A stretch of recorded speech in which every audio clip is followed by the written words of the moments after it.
Radio. Now, I do have to get this right. I'm just going to read it from the script that I've been given, because I'm now joined Here we go. in the award-winning studio. No, the studio's not award-winning. Sorry. I'm now joined in the studio by the award-winning Iain Lee. What was the award for? The award was for Best Radio Moment of the last 12 months. Correct, yep. And what did we do? You helped someone who... You stopped someone. No.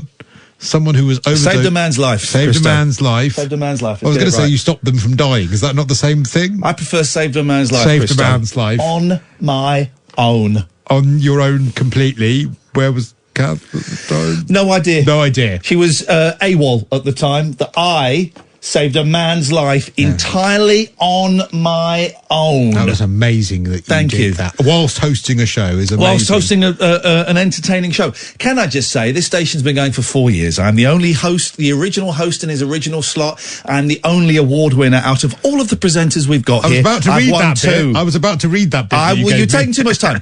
I've won 2 awards. No one else here has won an award, and I still don't know if I have a job after June. Anyway... Hello, Christo. They're really great with contract negotiations. Thanks. Really good. I don't know if there's any other radio stations listening, but yes, I've got to make a speech at the Palladium that was very well received by my peers. And if I had been actually invited or was allowed anywhere near an award ceremony, I would have probably seen it and heard it. We don't allow the hoi polloi there. I know. Don't allow the scum. I know. You know, it's so depressing. Can I just say, I want to make a moment here. Go on. I want to talk about the off-peak weekend radio people who have no chance of ever winning an award, who have to sit and listen to those people who are paid more than us, who have a higher profile than us, that are even put in for all these awards, and we all have to sit here and smile sweetly and congratulate them, when actually we are the workers of this station. We are the backbone of this station. I'm not saying it personally, I'm just saying. Do you do a show at the weekends? Yes. I don't listen. No. No one does. I know. Anyway, what have you got coming up on your award-winning show tonight? We're going to hunt down the Democracy Manifest guy. Do you know him? No. This is Democracy Manifest, a succulent Chinese meal. We're hunting him. Oh, it's a very funny viral clip, and we're going to try and hunt him down. That's it, for 3 hours. He's okay. He's not... You're not worried about him or anything? No, some people think he might be dead. I don't know. It's a viral clip from years ago, and for some reason it's been obsessing me a lot recently. So for the 3 hours tonight, we're going to hunt him down, Mr. Democracy Manifest. Great, and I hope you get another award Probably. for it. You probably will. Just it's so easy for you. Got no room for him anymore. Easy. So many. So I'm going to be back at the weekend at 5, because we are going at the weekend. You know, there are people here at the weekend actually presenting to ask programmes. Why are you working at the weekend? Exactly. No. I negotiated much more money. That's why. No. Yes. I'll be back at the weekend. And yes, because you'll be surprised to know Talk Radio is actually running at the weekend. But don't go anywhere, because it's coming up next with here on Talk Radio. Talk Radio. Across the UK. Late night with Iain Lee on Talk Radio.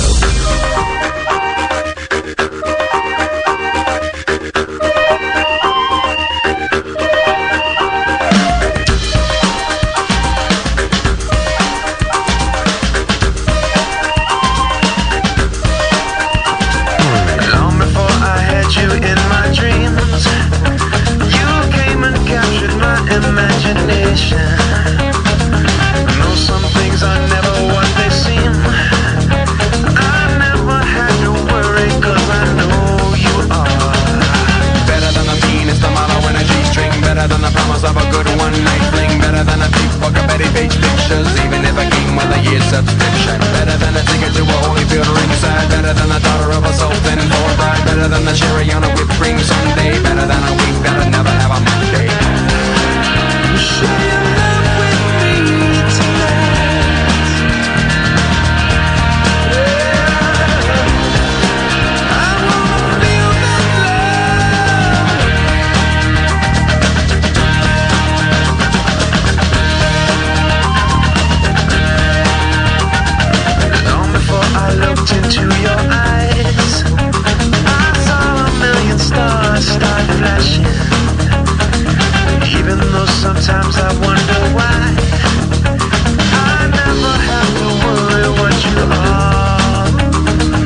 a new house and an auto, and you're better than a year on a paid vacation, better than a brand new year celebration, better than a day full of Seinfeld crew, and you're better than a hearing a celebrity rumor.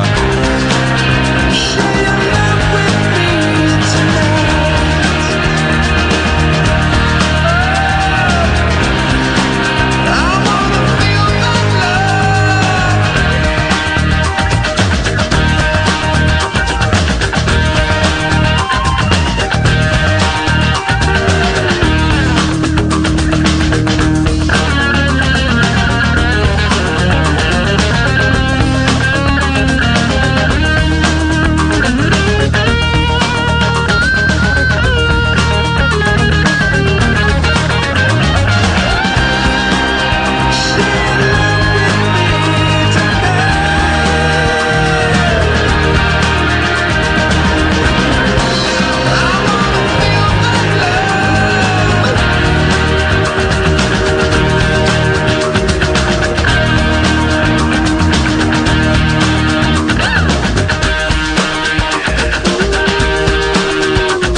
All about you. You know it. Is that you too? Thank you to everyone who put me in. Good evening, dear listener. The Late Night Alternative. I'm Iain Lee. Who are you? Catherine Boyle. Thank you to everyone. We've got Alex on the phones tonight. 0344 499 1000. Loads of people tweeted me saying, oh, do you listen to Reply All, the podcast Reply All? I don't really listen to very many podcasts, so I kind of ignored it, because most people's recommendations, here's the thing I've learned, Catherine, in this era of Be Kinder that I'm instigating. Yeah. Most people's recommendations are terrible. Yeah, but how do you tell them? Well, I just ignore them. So a few people said, I really hope you've listened to this week's edition of Reply All. No. About 4 people. But then, for some reason, Twitter recommends, like, loads of American comedians I don't follow, but it'll just show me all their feeds. And I quite often retweet them. There's quite often some quite funny stuff in there. And one of the comedians in there tweeted something along the lines of, God, Reply All is such a beautiful thing. I'm so glad we have it in the world. And I thought, well, with the 4 people who told me on Twitter, and this is 2 worlds colliding, okay? I'm going to download the latest episode. And I'm so glad I did. So thank you, everyone that recommended it. The latest episode. So it's a podcast. It's 2 slightly geeky white guys, as all of the best podcasts are. I'm only joking, sisters and ethnic minorities. It's 2 geeky white guys kind of sort of solving mysteries or getting stories from interesting people. And the one... This, I don't know if it comes out every fortnight or every month or every week or whatever, but it's a guy who remembers a song that no one else remembers. He's coming home from a party and he's singing it to his wife, and his wife's going, what's that? He's going, what do you mean you don't know? This was a song from the 90s. Everyone knows that. It was a big hit. She goes, no. And he cannot find anything online about it. And he goes nuts, and it becomes kind of his personal mission, his obsession for a couple of years, is to try and find this song. He even goes as far, and he Googles it, there's nothing on Google about it. He even goes as far as, on his computer, recording a vocal only, because he can't play music, vocal only Acapulco version of the song, with him doing all the instruments, all the beats, the little flute intro at the start. He remembers most of the lyrics, the guitar stuff. And then he sends it to the podcast team, the Reply All team, start investigating it. And then they hire a band in a studio to record the song from this guy's demo. They take it to a load of music executives who were active at that time, and none of them recognise it. Spoiler alert, they find the song. And they find the guy that wrote the song. It's a real punch-the-air moment of, wow, yes! Yeah, and then you hear how close they got. And it's a really interesting story. But like all of these interesting stories, there's some bits, and bear in mind what I'm about to say now, it's very important. Like all of these interesting stories and hunts, quite often, not everything is as it seems. Okay, quite often there's stuff going on in the background that you don't hear about. Remember Searching for Sugar Man? Yeah. Have you seen it? What's it about? It's this documentary about this singer who records these 2 albums in 1969. Right. But they don't go anywhere. Really nice albums. The first one's better than the second one. They don't go anywhere. They sell about zilch copies. But it turns out he's really big in South Africa. Oh. Right? It becomes like a cult bootlegged album over there. And this filmmaker hunts down the sugar man, whose name doesn't matter. Rodriguez, thank you. Why did you mouth it to me? Because I'm still pretending I don't know. Okay. Every time we discuss this documentary, he explains it to me. As if I've never seen it. Exactamundo. So, they find him, they take him to South Africa where he plays like these huge arenas and is a huge star. It's a great story. Except the film misses out a big chunk of the story. That it looks like he's been barren for 30 years and has not done anything. Well, they miss out he actually did a couple of tours of Australia and a couple of other countries where he was hugely successful. Because the documentary suggests that he doesn't know how impactful his music has been. And so just... who's that? So, sat in my van next to the news building, listening to Iain Lee. I've just had a wee into an empty Lucozade bottle. What a time to be alive. Well, that is wonderful. Voice like a farmer, sure. Well done. What a delightful vignette. And that... The problem I have with this reply all search for this song is... We heard it yesterday. It's a great story. And... I thought, tonight, before I came in, I thought, we'll play that song. Because it'll be like a little nod to those people that pointed us in the direction of that. And it's a good song. And it was on YouTube. You think, well, of course it'll be on YouTube because it will have been posted there after the podcast. No, the song has been on YouTube for 10 years. Which makes me think... What exactly... does it matter? Well... Does it matter? Because it was a great story. Arguably, the way they were looking for it, they were looking for it by lyrics. They didn't have a title. They didn't have an artist. That's true. So they wouldn't have been able to find it on YouTube. That's true. Unless on YouTube, it's got the lyrics underneath it. That's true. So does it matter if the story is good enough? Does it matter? Right, what's gone on behind the scenes or in advance or the stuff that you don't know? I don't think it matters at all. Tonight, dear listener, we're going to do something a little bit different. We're going to hunt Mr. Democracy Manifest down. Who's that? A Succulent Chinese Meal. I see you know your judo well. Sorry? Something to do with a penis. Yeah. It's a clip, right? And it's a great clip, and we have played it before. Okay, it's a man being arrested from a Chinese restaurant in the 80s, 90s, something like that. It's on YouTube. I'm going to tweet the clip in a second. I initially thought he had been arrested because he was going around restaurants not paying his bill. Then someone said, oh no, he was pretending to be a food reviewer. What do you call that? A food reviewer, is that a thing? A restaurant critic. There we go, thank you. A Grace Dent. A Michael Winner. I would say more a Michael Winner. Michael Winner? He was a food critic. Was he? I thought he was in films. Yeah, he was a food critic. Oh, he had a food column, yeah. Gosh. I've met Winner. Have you? Yeah. Chicken dinner? That's what we had. So what we're going to do, we'll take a quick break, then we come back, I'm going to play the Democracy Manifest clip. It's brilliant. It's a guy being arrested in Australia, late 80s, early 90s. He's being arrested, and he comes out with just the best... This is why I say more Michael Winner. Comes out with the best lines in bullshine ever. Tonight we're going to hunt this guy down. And I can't promise, I want to have him on the show before 1 o'clock. I want to have him on the show before the end of the show tonight. That's the plan. Okay. That's the plan. Can't promise it, but that's what we're going to aim for. You've got to have aims in life.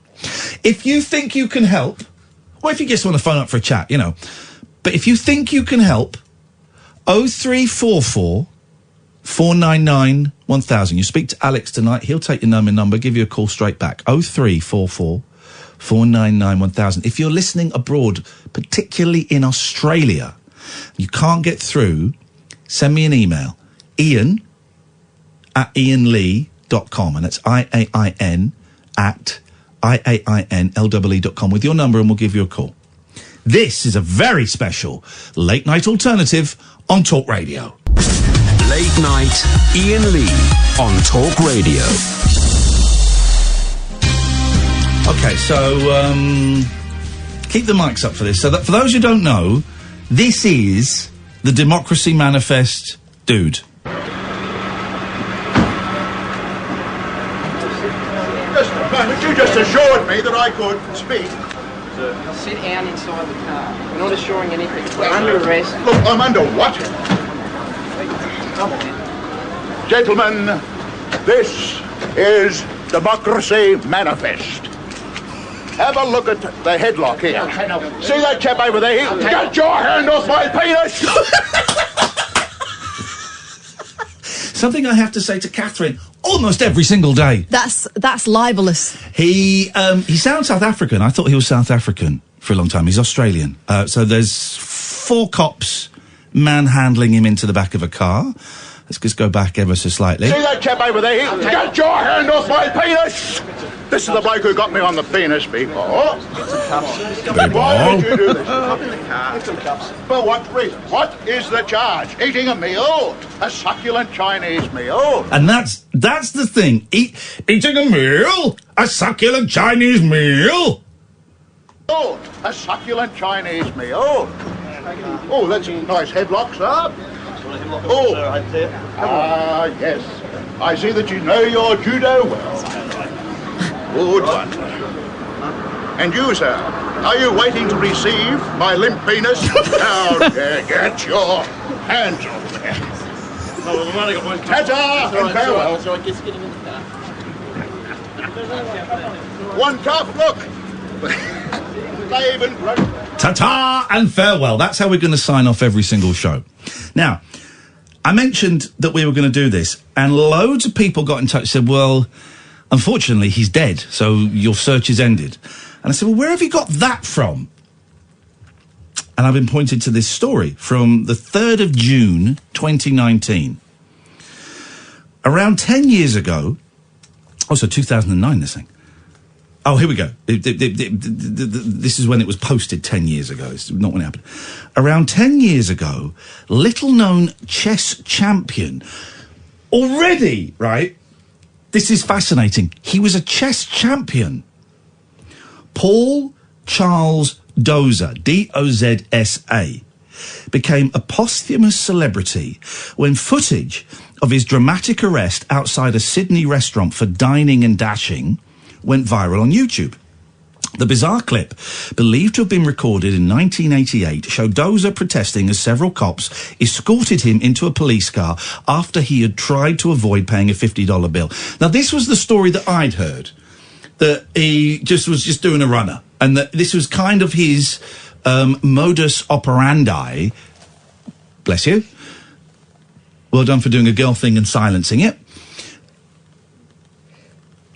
Now wash your elbow, which is what you sneezed into for some reason. That's what you're supposed to do. Sneeze into your elbow? Yeah, not on your hands. Okay.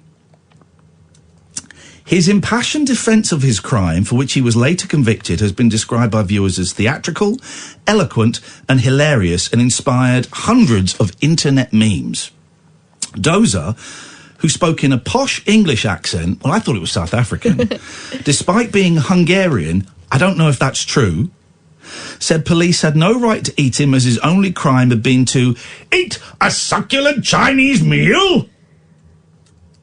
He then complained that one of the police officers touched his genitalia and yelled, "Get your hand off my penis! This is the bloke that got me on the penis, people!"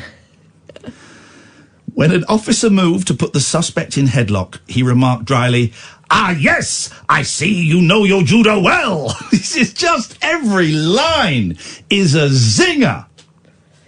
Turning to another cop, the clearly inebriated Dozer added, "And you, sir, are you waiting to receive my limp penis?" Dozer's hilarious delivery and defiant attitude made him something of a folk hero in the eyes of many Australians who consider him to be a lovable rogue. He never got to enjoy his internet fame, though. So this was posted in 2009. This article is from last year. As he died in Melbourne in 2003, according to an obituary in the chess column of the Weekend Australian. But what now? Now we start to enter where. Well, let's read the facts that we have from this story. Dozer was apparently born in Szeged, the third largest city of Hungary, in 1940, and emigrated to Australia sometime in the mid-1960s. Despite his European origins, later in life, he adopted an accent closely resembling English received pronunciation. This was just one of his many eccentricities. Dozer worked as a chef, but is best remembered as a chess player who competed in professional tournaments and eventually became a Grand Master. This is great. By his mid-40s, however, he fell on hard times. The exact cause of his downfall is unknown, but it can be assumed alcohol was a factor, as fellow chess players recall him often being drunk and falling asleep during competitions. He made headlines in the late 80s and 90s for dining at expensive restaurants or staying at five-star hotels and trying to leave without paying his bill. At least one newspaper report of his dine and dash escapades described him as being unemployed and of no fixed address. However, he would nonetheless speak and dress in the manner of a Hungarian nobleman. It's believed he spent some time in prison at some stage, an experience he didn't mind too much because he enjoyed working in the kitchen. He apparently died of a brain tumour in 2003 after years of believing the Hungarian military had put secret implants in his head in 1958, a delusion that offers some insight into his mental state. Dozer's bizarre life was mostly forgotten outside of Australian and New Zealand chess circles until footage of his 1988 arrest was uploaded to YouTube in 2019. Except nearly all of that is bullshit, from what we've been able to ascertain with a little bit of digging around. And I'll tell you where the first line of bullshine comes from, right? What's this? Okay. A video appeared online in the last couple of days of this guy. I've sent out a couple of cheeky emails before the show, and okay, fine.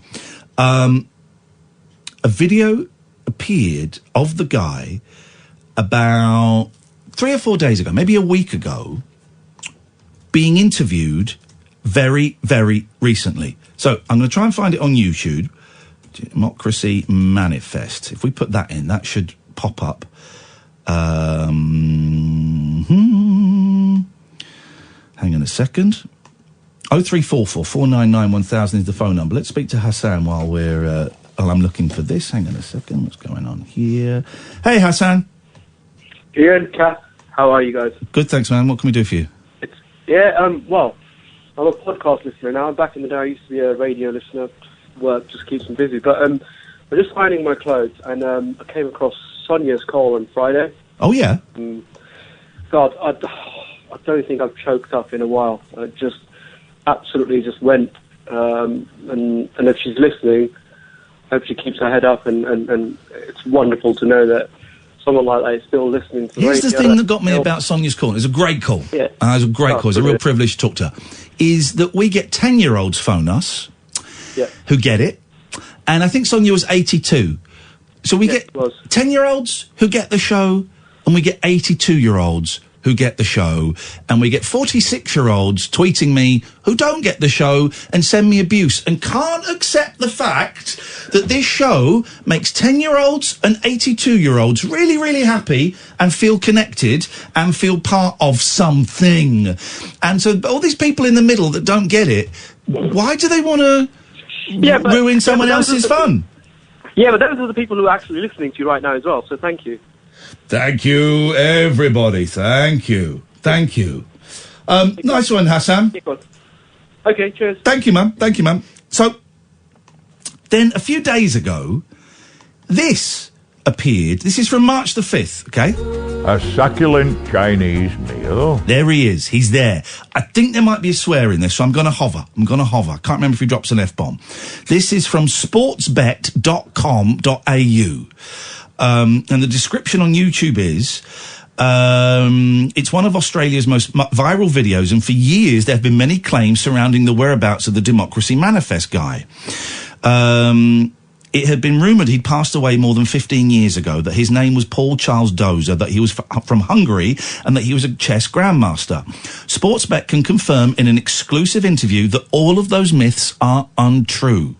Democracy Manifest guy is alive and well in Brisbane and sat down for a tell-all interview. So this is it. There may be a swear, so bear with me. Eating a meal. A succulent Chinese meal.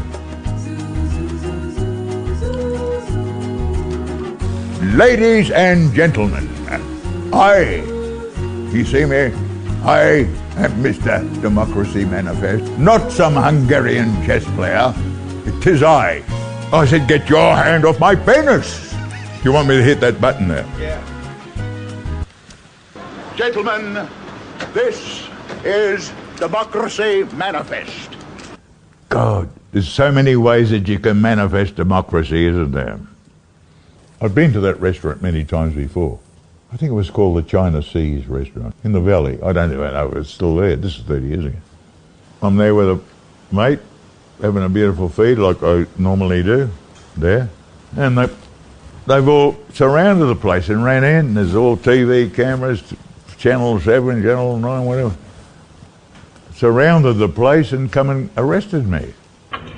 When Cecil George Edwards was arrested in the Chinatown Mall last Friday, the Valley Police thought they had one of Queensland's most wanted. Instead, he was a petty criminal, working under several aliases, the police allege, a con man with a flair for acting. What is the charge? Eating a meal? Succulent Chinese meal? Oh, we got the wrong man. We thought he was a international criminal or something, some most wanted. Only hours after his arrest, the watch house granted him bail, leaving the police red-faced and empty-handed. I see that you know your judo well. I wanted to think that I was off my head a lunatic, so they'd send me to a lunatic asylum so I could escape from there, because it's a bit hard to escape from the city watch house. Their prisons are pretty secure. Anyway, I've done me time. I've started to do some paintings of that arrest because some people want them. Painted by the hand of this victim of democracy. Hope I can get a quid out of it. But, one needs a quid, doesn't it? Why starve? I won't say ta-ta and farewell. I'll say auf Wiedersehen, I love yous all. So he's alive. He's alive. You're sure that's the same guy? As sure as it sounds so much like him, and it looks like him. So what's brilliant, right, is A, that this thing exists. This guy, this weirdo gets arrested in a Chinese restaurant, and he comes out and does this wonderful speech, okay? But then there's this whole wonderful backstory of a Hungarian grandmaster who died in 2000, and none of it is true. Now, let me just... We've got Noel and we've got Alan, and we'll go to you in a second. But before we do, just to show how much he has sunk into the psyche. Remember Brian Pern? Yes. That was Tommy Cocker, Simon Day's show. He was basically Peter Gabriel. Brian Pern did a song about this guy. Gosh. And by the way, I thought Brian Pern was dead. This is Chinese Meal from the old... Now it gets confusing, because I'm going to say something that's not true. This is Chinese Meal from the Old Grey Whistle Test, 1982, except it's not. It's from a comedy show about a guy who was sort of like a mirror image of Peter Gabriel that was done about 4 years ago. Here we go. Gentlemen, this is Democracy Manifest. Have a look at the headlock here. What is the charge? Eating a meal? A succulent Chinese meal? Oh, that's a nice headlock, sir. Oh. John Barker ate a Chinese meal.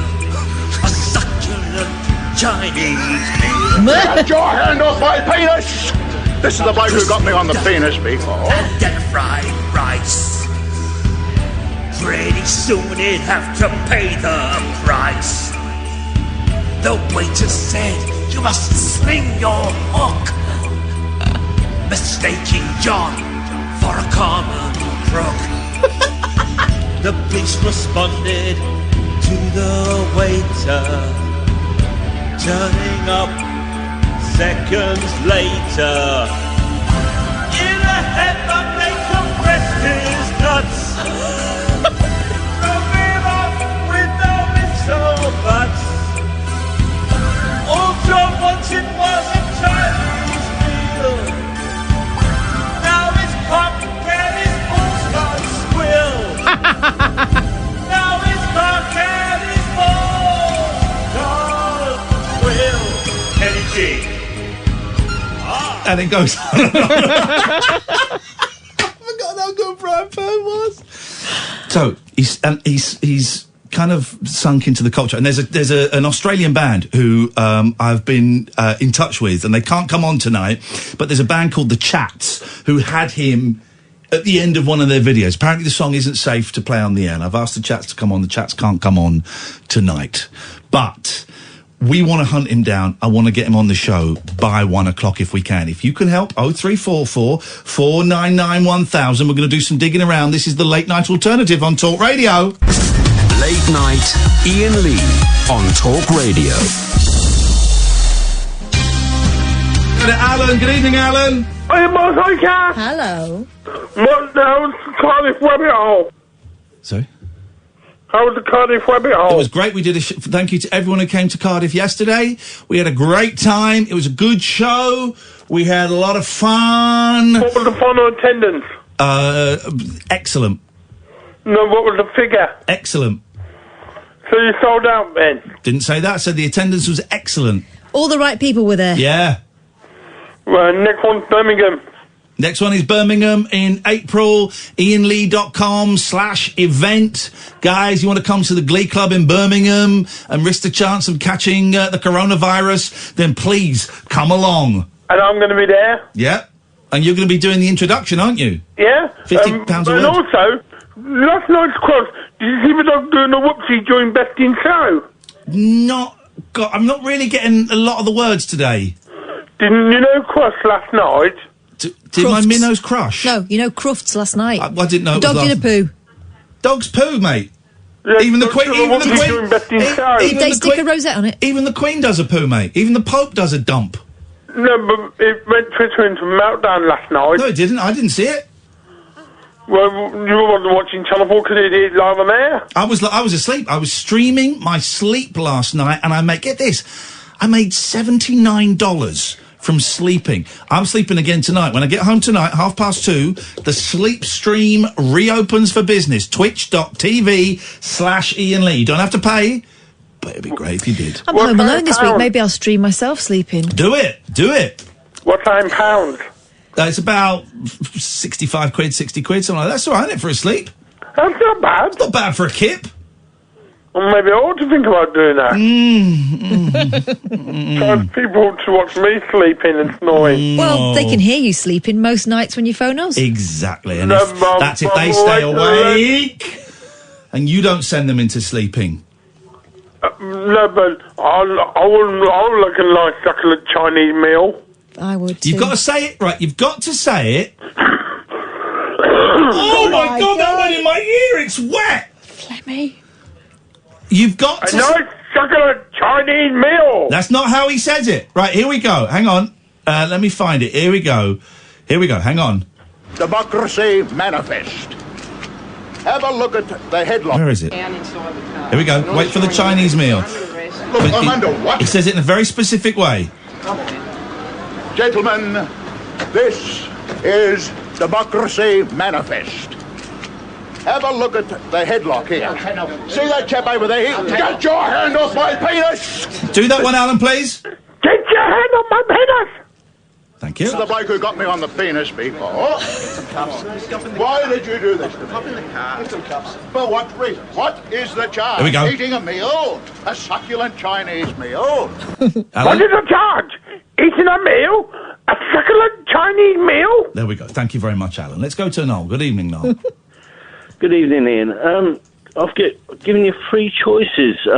How to get world leaders to self-isolate. Hang on a second, Kath, go on. I thought you'd fallen out with us, Noel. Why are you mouthing stuff? Say it. I thought you'd fallen out with us, Noel. I'm very surprised to hear from you. You didn't you tell us to F off? Yeah, it's quite rude. You told us to F off. I do apologise. Oh, that's all right then. I mean, I didn't tell you to F off. I wouldn't do that. No, I think you did actually, mate. I think you did. And listen, it's cool. No, I think our memory of it is a little bit better. I think you did, and it's cool because I know that you're unwell. But it was pretty lousy, man. And then just to come back a few months later as if nothing's happened. I've just said that I apologise. You said that the Bible is untrue, and I disapprove of that. Yeah. I've got 3 just different choices for you. How to prevent viruses, how to get people to self-isolate, which I've suggested to world government leaders, and also sanitary tissue. So you've got the 3 choices. What is wrong with Kenmore? Kenmore used to love this show, and now just sends abuse. This is the last time I'll ever reference one of his tweets. I'm blocking him for 24 hours. So you want to track down a guy, he did this before, with an obvious mental illness. Who's got an obvious mental illness? What's he talking about? From a video clip from 32 years ago, whether he's dead or alive, the Be Nicer campaign didn't last long. What are you talking about? He's gone, what? Kenmore, mate, you need to chill out. I'm blocking you so you can keep tweeting, but we won't see your tweets in the studio for 24 hours. Up until about a week ago, this guy was tongue was firmly up my jacksie. Aren't people strange? Also, we're not digging someone out that doesn't want to be found. This guy has put himself back into public arena trying to shift some paintings. He did a big... I don't know, what we even explain it? It's talking to these idiots. Yes, go on, Noel, quickly. How to prevent viruses. Let's do that one. Love is number 1. Love. Hang on. Love is number 1. What about the AIDS virus? That was when it was herpes. When they were big. That love was the cause. I'm not talking about sexual. No. Love.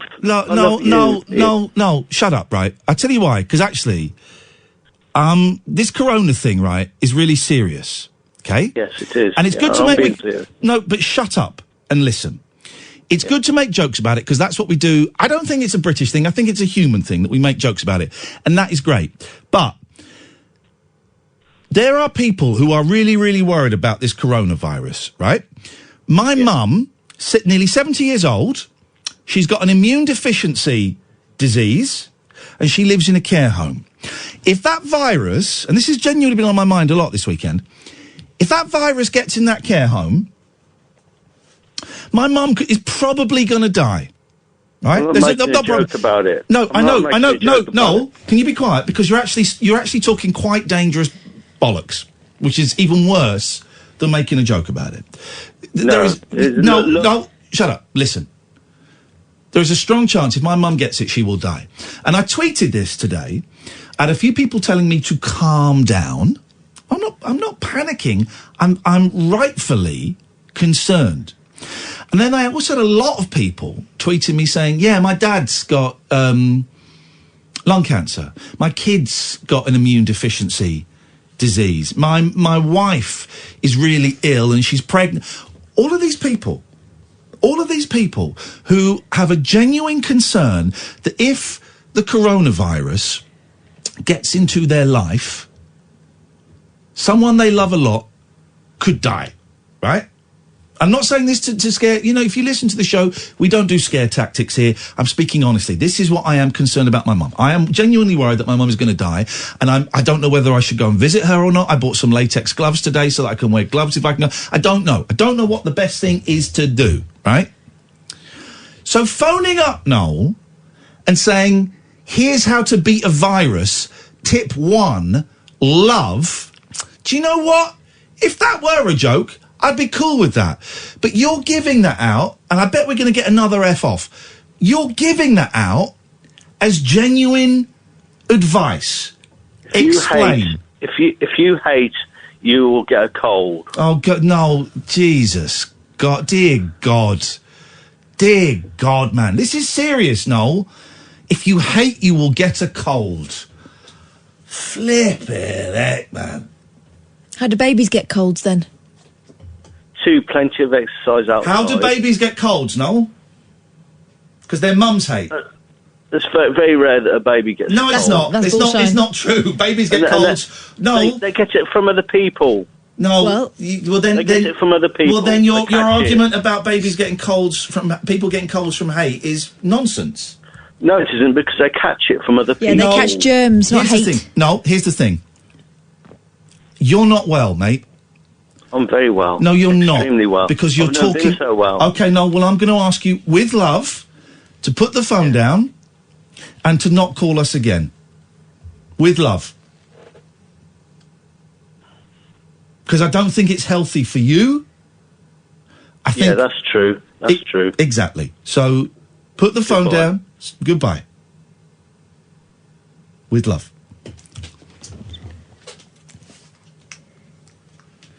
With love. I'm trying to be... Sometimes... And here's the thing, right? You can pull me up on this, be kinder. You can pull me up on it. Because it's really hard sometimes. It's really, really hard. And I found myself getting very angry there because I'm genuinely worried about my mum's health. And I know you're worried about your mum's at the moment because she's feeling a little bit under the weather. And a number of people that got in touch with me on Twitter saying, well, yeah, we've got this. My kid's got this. My wife's got this. My son's got... So many people are concerned beyond this, you know, just calm down. Everybody, just wash your hands. People are dying. I think we've had 3 deaths in the UK. It might be 4, 3 or 4. And it's just hit me as well that they're all related to someone. They're all related to someone, and it's all well and good going, well, there's only been 3 deaths. But imagine if that's your mum or your nan.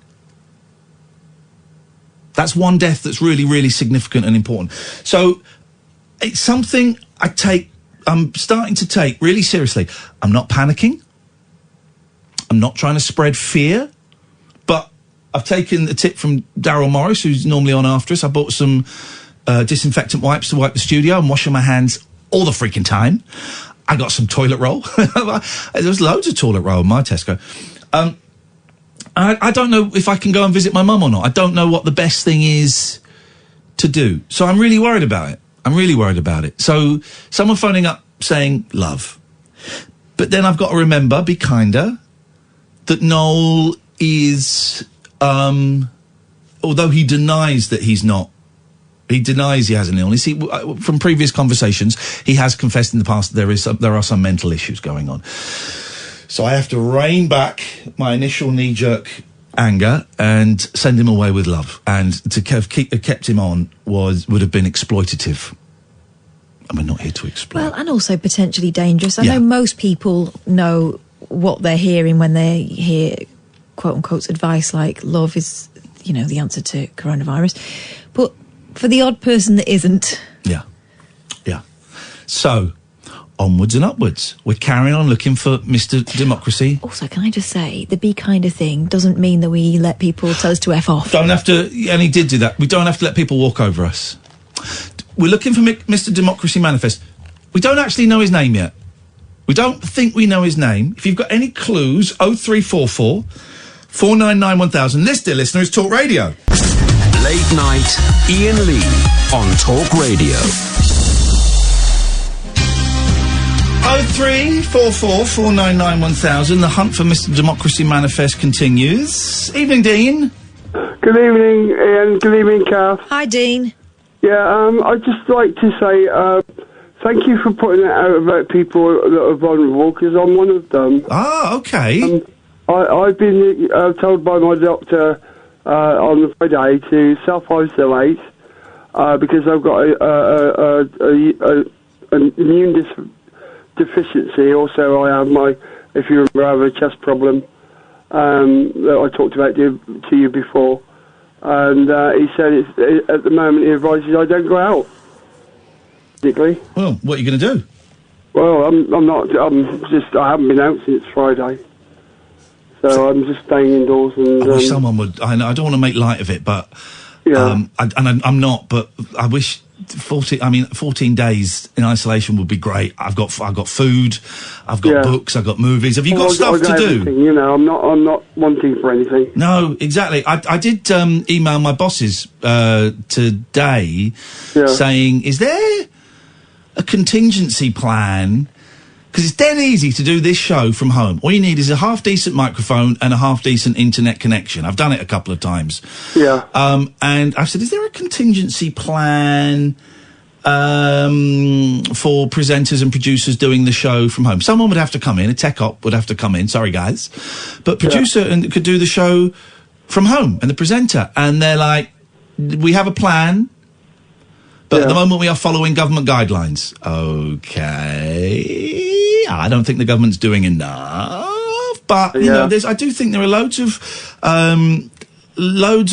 jobs where you don't actually need to leave home. This being one of them, and I just think maybe companies should be getting a little bit ahead of the game and saying, okay, if you can work from home, then work from home. As long as you're doing the work, as long as you're doing the work. Just imagine they could give this studio a deep clean. Oh, my God, and it needs it after some of the bile I've stepped into in here. Yeah. So, you know, but apparently that's not an option just yet.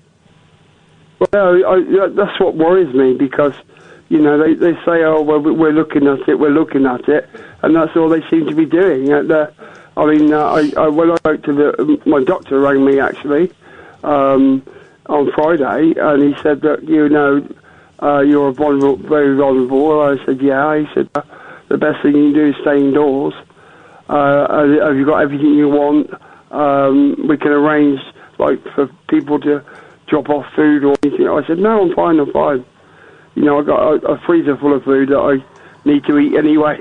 You know what I mean? But I'm very lucky in that sense that I got people around. Are you worried about it? Because remind me, did you say you're 70? I'm 68. 68. Yeah, and I'm deadly worried about it. You are worried about it? Oh yeah, I'm just every day I wake up thinking, oh no, I just hope it just keeps away, you know. And this is the thing. So much of this coverage has been driven by people like me. White, middle-aged men who, if we get it, will at worst will have a bad flu, at best we'll have a slight cold, but we'll be okay. We'll be okay, and I think that's driving a lot of people's attitudes towards it. Well, more people have died of the flu. Well, okay, we've got a way to treat the flu. We can be we can be concerned about more than one thing as well. We've got a vaccine for the flu. We haven't got one for this. I have my flu jab and everything, so I'm not worried about that. Yeah. And I'm a touch wood. I've never had flu since I had the injection, you know. But I'm deadly worried about this, and because there's no help for me, because they told me that more or less they're saying that it affects the lungs, and if it gets there, then there's not a lot they can do. Hang in there, Dina. Thanks for sharing that with us. Yeah, I just wanted to appreciate. Thank you for bringing it up. You know. I've been thinking about it a lot recently, mate, so thank you very much indeed. Because I think it's going to happen. I think it's going to happen in as much as it's going to go across the country, at least as much as it has done in Italy. And really worried about my mum. Really worried about my mum. What can you do? It's out of our hands, God's will and all of that, got the Serenity Prayer and all of that. But I don't know if I should go and see her. And if I've bought latex gloves, obviously I wouldn't touch her. But I don't think I've got it. I think I'm fine, but you don't know if you've got it.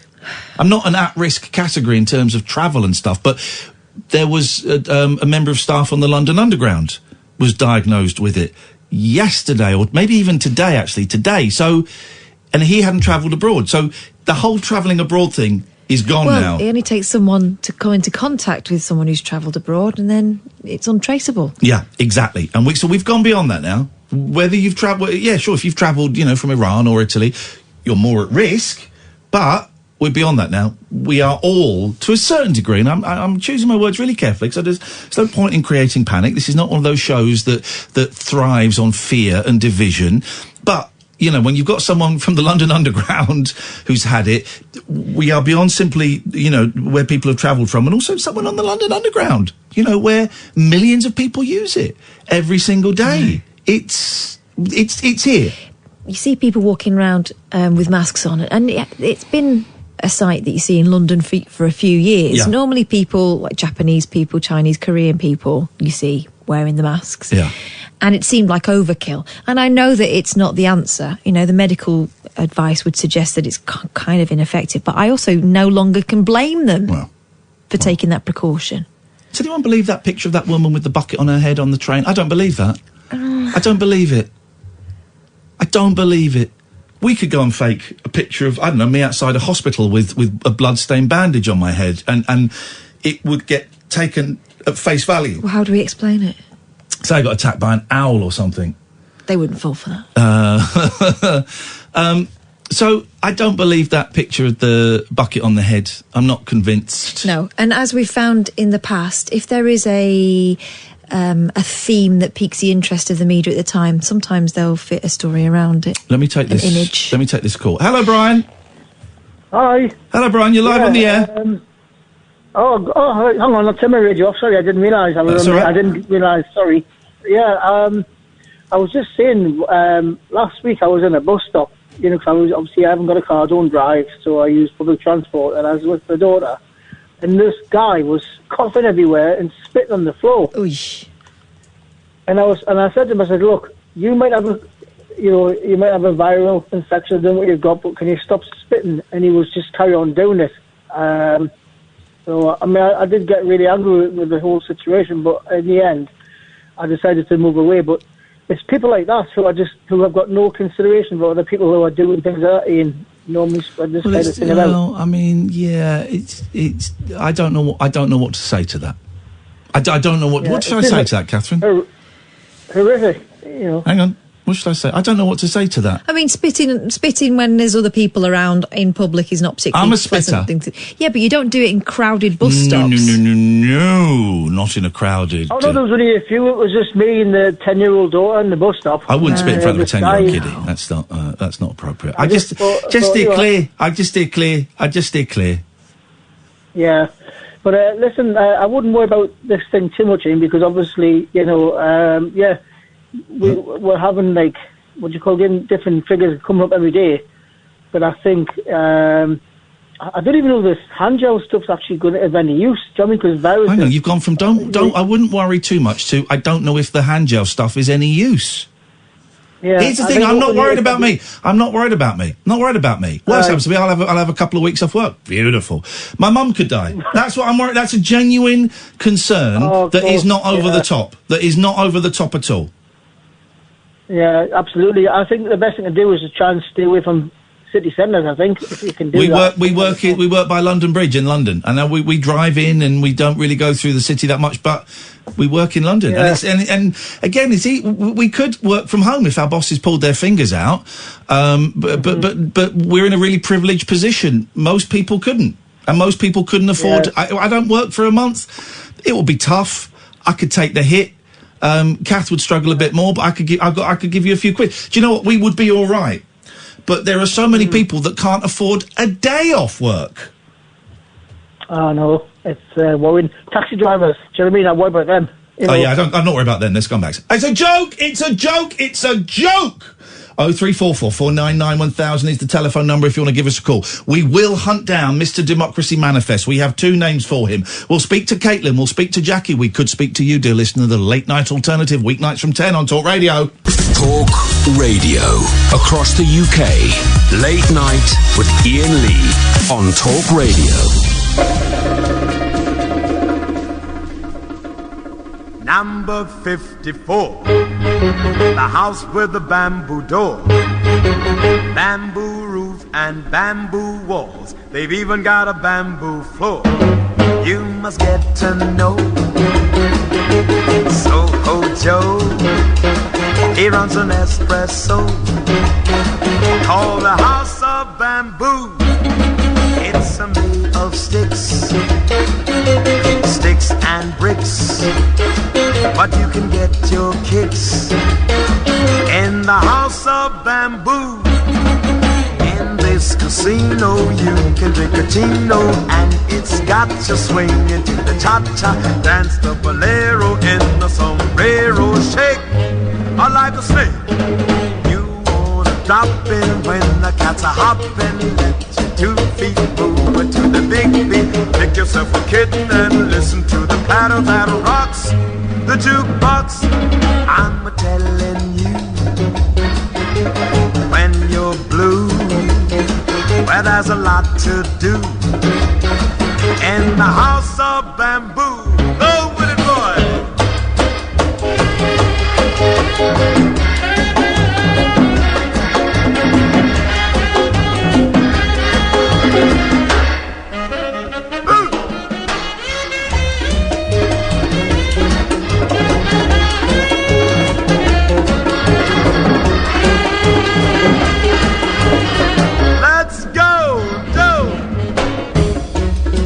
You must get to know Soho Joe. He runs an espresso called the House of Bamboo. In this casino you can drink a chino. Let your 2 feet move to the big beat. Make yourself a kitten and listen to the patter that rocks. I'm telling you. This is the weirdest, creepiest, yet horniest song I've ever heard in my life. Well, there's a lot to do in the house of bamboo. What would you do in there? Is it drinking and sex? Yeah. Okay. Yeah. The house with a bamboo door, bamboo roof and bamboo walls. They've even got a bamboo floor. Fire hazard. That's what I'm thinking.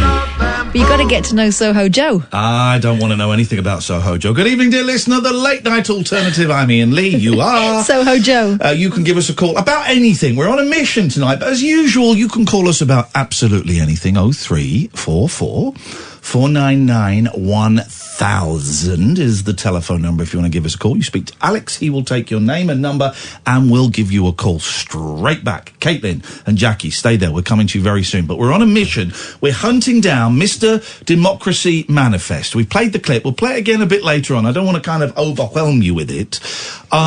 But we want to find him and we want to get him on the show, ideally by the end of the show tonight, if that's at all possible.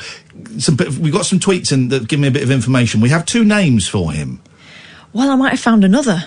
Okay, go on. Read, you found an article, haven't you? Yes, Sydney Morning Herald, which is kosher. That's not his name. No. That's the newspaper. Yeah. Thank you. Yes, that's the newspaper. And it's very difficult with this character to know what is true and what isn't, because it would seem that part of his past as being to do with deception and, you know, various kind of different identities. So there's been talk of him being a chess grandmaster.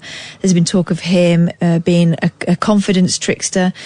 Here's what the Sydney Morning Herald has to say. Purveyors of succulent Chinese meals rejoice, for the man behind the infamous Democracy Manifest video has been found alive and well, and he's not a Hungarian chess master, but a humble painter from Queensland. In a tell-all interview with the sports betting company, this is the one we played earlier on, Jack Kay, previously known as Cecil Edwards, did we know that name before? The names I have are Cecil, George Edwards and Jack Kay. All right, okay. So before he was known as Paul Charles Dozer. Anyway, so Jack Kay says the viral video captures a bungled police sting, and it turns out the memorable arrest, which took place in Brisbane's Fortitude Valley around 3 decades ago, was covered by none other than veteran journalist Chris Reason in his first year at Channel 7. If you're thoroughly confused, says the Morning Herald, then please pretend this article never happened. But if you know your judo well, read on. So they put a clip of the video there so people can remember what it was like. As a crowd of police bundle the man into a waiting car, he declaims in a stage voice that would put Olivier to shame, "Gentlemen, this is Democracy Manifest." Why have you done him like George Galloway? I don't know. Capitalist messages. More memorable phrases follow. What is the charge? Eating a meal? A succulent Chinese meal? Oh, you do it weird. And I'm a woman. And then most scandalously of all, get your hands off my penis. He says it like that, doesn't he? He does. He does. No wonder the clip, first uploaded on YouTube 11 years ago, went viral. The identity of the man under arrest had long been a mystery. Some declared him to be Paul Charles Dozer, an Hungarian emigre and chess player who racked up over 190 convictions for dining and dashing at restaurants across Australia. But Dozer died in 2003, and now that story can be put to bed because the real Mr. Democracy Manifest has come forth. How he resurfaced is not clear. His first outing seems to be a video posted on popular Australian meme page Brown Cardigan last July, and there's a video here. What? Hang on a minute. What is Brown Cardigan? What? Do you want to play that? I'll hold it up against the mic. Yeah. Let me play it. What's it? Brown Cardigan. Hang on. Brown Cardigan. This sounds a little bit dodgy bodsky. Australia. And we don't know if it's got swears, so... Okay. What I can send you the link. Oh, yeah, send me the link. That'll do it, of course. All right, let me do that here. Democracy Manifest. All right, it's on Facebook. There we go. So, here. You should have that. I do not have it. This is exciting now. Which one? Did you send it to my... Yours, top secret. My personal private email that I keep leaking on my Twitch streams. Idiot. Always leaking it on my Twitch streams. It's not come yet. You carry on reading and I'll let you know when it pops up. Okay, so this is on Brown Cardigan. Clip shows an older man with a striking resemblance and an identical voice to the star of the beloved original. Then fast forward to last Friday when the same older man exploded onto the internet. Australian punk band The Chats published a promotional video for their upcoming tour featuring an older gentleman and recreating the famous arrest. Oh. Do you want me to send it, DM you? Here we go. I got it. You got it? I got it. This is the Brown Cardigan link. Hang on a second here. Let's have a little... here we go. You ready? Yep. What do you want me to say? Democracy Manifest. Gentlemen, this is Democracy Manifest. Get your hands off my penis. And also get your hand, how dare you, get your hand off my penis. So someone has just found him in a noisy bar and cornered him and said, can we just film you saying your greatest hits? And he does it with great pleasure. Now, cynically, you could go, well, he's a man that looks similar and has a similar voice. Yeah. And he's obviously familiar with the clip. And yeah. It's him. But he looks like him, doesn't Definitely him. Go on. Anyway, so this Australian punk band, The Chats, published a promotional video for their upcoming tour featuring an older gentleman and I've recreating... spoken to the Chats managers and the Chats ain't coming on the show tonight, unfortunately. So then came a website announcing he'd returned. And I've got a link to the website. Okay. Jack is still with us. Jack will tell his story. His name is not Paul Charles Dozer. He was not a chess grandmaster, and he's most definitely still alive. These tantalising hints go no further, but the curious are invited to get in touch for a price. Yeah. That's okay. Go on. Good for him, by the way. Would you like to book an interview with Mr. Democracy Manifest himself? You can contact Jack's agent with your details and offer. Succulent Chinese meals aren't cheap, I know. That's not the only attempt to monetize him. The website advertises a range of merchandise emblazoned with the famous quotes. Now, I've seen some of these T-shirts. You've just sent me this link, and I've seen some of these T-shirts. And the one with the yellow and the red and the... It looks like a Chinese menu. It's a great T-shirt. It's $40, though. It's expensive. Yeah. It's expensive. Because I want one of the paintings that he's doing in the interview, but they're not for sale on the website. They're coming soon, apparently. Okay. One way or another, it didn't take long for him to get in front of the camera for an interview. Sitting down with Sportsbet, that's the clip we played at the beginning of the show. He confirms he's the man in the clip and recounts the day of his arrest when his tranquil lunch was rudely interrupted. There's all TV cameras, Channel 7, Channel 9, whatever he says. They've surrounded the place and come arrested me. An archival news package then plays from soon after the arrest. This is the Reason, who is now a quite well-known reporter, apparently. When Cecil George Edwards was arrested in a town mall last Friday, the Fortitude Valley police thought they'd caught Queensland's most wanted, Reason reported. Instead, he was a petty criminal working under several aliases, a con man with a flair for acting. Only hours after his arrest, the watch house granted him bail, leaving the police red-faced and empty-handed. Mr. Manifest gives a wry chuckle before explaining just why he deployed his famous bon mot. I wanted them to think I was a lunatic. So they'd send me to a lunatic asylum so I could escape from there. Anyway, I've done my time. Okay, so we've got the website. I'm going to make a quick phone call here. Let's just see if this... It's the way he says, hope I can get a quid out of it. Why starve? Let's just see. Guys, I don't want that. I want to go here. Let's see. Because the thing is, his characters, it could all be balls. Every single thing. I'm phoning Australia. Thank you to Richard who sent me this. Thank you for calling China Sea. So we can't take your call now. Please leave your name, phone number. This is the restaurant. We'll get back to you as soon. What's the dialing code for the UK? 001. Hello, China Seas. My name is Iain Lee. 0044. I'm calling from Talk Radio in the UK. My number for the next hour or so is 0044 344 499 1000.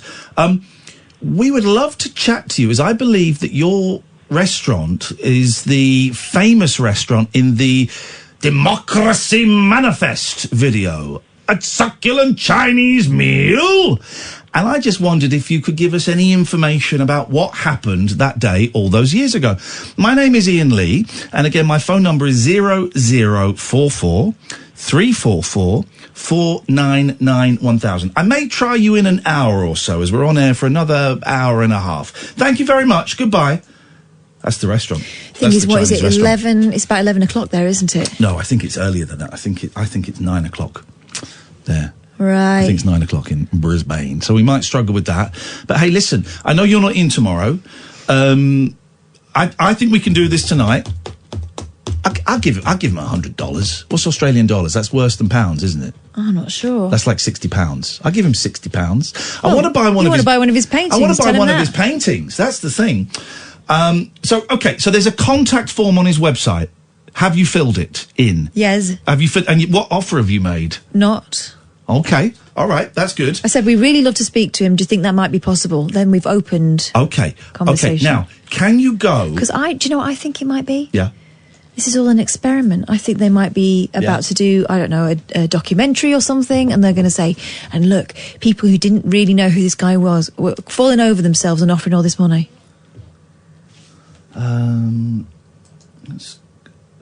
But that's the cynical journo in me. Okay. 0344 499 1000 is the phone number. Caitlin and Jackie, stay there. We're going to we'll come back and speak to you in a second. Then we're going to look at his Instagram page. And if anyone's got any other clues, we will follow them up. This is Talk Radio. Late night, Iain Lee on Talk Radio. Let us go to Caitlin. Good evening, Caitlin. Hiya. Hey, Caitlin, what can we do for you this evening? Well, I wanted to say thank you for keeping me company while I'm in isolation at home. Are you in isolation because of the coronavirus? Yeah. Now, is this because they suspect that you might have it, or to keep yourself safe? No, it's to keep me safe, because I have multiple disabilities. Right. And asthma. And when I got a cold a few months ago, it nearly killed me. Now, loads of people, this hadn't occurred to me, but loads of people today said they were worried about their relatives with asthma. And, of course, that would have a huge impact. And that hadn't crossed my mind at all. Yeah, well, I've been asked by my doctor to stay indoors until further notice. So it's not just for, 2 weeks. Oh, mate. You've got to stay in isolation till it's over. Because this could go on for 3, 4, 5 months. Yeah, and I have carers in. Luckily, I only have 4 of the same, so I'm at a lot lower risk. Yeah. Than a lot of other people. And so your carers come in and visit you, do they, throughout the day? Yeah. And are they washing their hands when they come in? Yeah. Okay, that's good. Yeah, and one of the problems I'm facing, because I have carers in and medical staff, and they all have to wash their hands a lot, because of the panic buy-in, we can't get the hand wash and stuff that we actually really need, because idiots are panic buying and we can't get hold of it. So I was wondering if you could do a message on your radio show. No one's going to listen to me. Explain to people that they're actually putting vulnerable people in danger Well, you've by said their it. selfishness. You've said it, and you've expressed it better than I ever could. And here's the bad news I got for you. No one's going to listen. No one's going to listen. I went to my Tesco's, and there were loads of toilet rolls there. Not as many as normal. About 2/3 of the toilet roll shelves were empty. But I was surprised when I turned the aisle, and there were plenty there. And I always buy a 9-pack because I live on my own, but my boys come and stay. You know, so I always buy a 9-pack. And that's all I bought today. It would have been very easy to have picked up a couple of them or 3 of them. But honestly, I don't know what the panic buying of toilet paper. I know it's slightly different from the hand sanitizer. I don't know what the toilet paper's for. The only thing I can think of is that it's people who assume they're not going to be able to get out of the house for 2 weeks. It's not a nuclear war. No. But I think I know the answer to that. Oh, go on. On Twitter, I don't know how true this is, notices were going up, and it was probably a prank, saying that toilet rolls were being recalled in Australia because the cardboard tubes are made in China. I don't believe that for a second. I don't believe that. So, I don't believe that for a second. This thing went viral, Yeah. and everybody started panic buying toilet rolls. Yeah. They thought there was going to be a manufacturer. But then that doesn't make sense if they thought there might be contaminated toilet rolls, does it? Well, you don't put that up your. I don't think that. I think that's you know, it's very easy to spread lies and create panic like that. I don't think that's the thing. Well, I wish you the very best. I wish everyone the very best of luck. It's a very peculiar thing to be living through, and it doesn't it bring it home. Because in the movies they find a cure after a week or a month. We ain't going to get a cure for it or a treatment for it for at least a year. So movies are bullshine, is what I have learned. Best of luck, Caitlin. Keep in touch and let us know how things go. Well, I really hope your mum will be okay as thank you, well, because care homes and that will probably get told the same as we've been told. Yeah, and you go from... know, they've got to have a measure of exclusion. Yeah. All it takes is one carer forgetting to wash their hands, or one visitor coming in, or one... All it takes is one something to slip through, and then it's in. And then it's in. That's why we hate opening the door now, even to delivery men and things. Yeah. I had a delivery guy today, actually... And I noticed, it was the posters for the show, and I noticed that he didn't ask me to sign, he didn't ask for the signature, he just wanted my name. And I wondered if that was just an order that, I think it did require a signature, but if that, it was DPD, and I wonder if that's DPD's thing now, is to not get people to sign, which makes perfect sense to me. Yeah. Caitlin, best of luck, thank you so much. Let's go to Jackie. Evening, Jackie. Good evening. Right, I'm going to touch on the washing of hands subject. I used to work in a factory that packed cooked meats for a high-brand retailer. High-brand cooked meats. Yeah, it was M&S. Oh, okay? The good meats. Not just any cooked meats. Not any cooked meats. M&S cooked meats. And but their hygiene and their conditions that we had to work in were very, very high. Of course, there were M&S, Marks and Spencer's. So we used to go in and we'd have to go through 3 separate rooms before we went into the high risk room. Yes. And we had to wash our hands in every room. Beautiful. Then deback our hands, put our thermal gloves on because it was a high risk cold room, refrigerated, and plastic gloves, you know, on our hands. But one day we went to do a hygiene course upstairs in the offices. It was filthy up there. No, it was oh God, it was clean. But we went in and we were talked. They did a video and showed us everything. Said, right, we now want you to go and wash your hands. Uh-oh. Come back in. I'm going to scan it. The way you have to do it.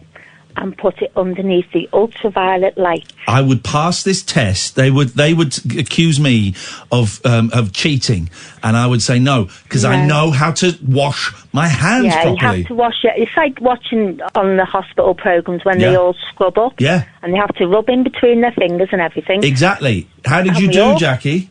And we all came. There was about 15 of us in there. Yeah. We'd all gone into the toilets that we used in the factory, came back in, all put our hands under the ultraviolet light, and it still showed up bacteria. Filthy.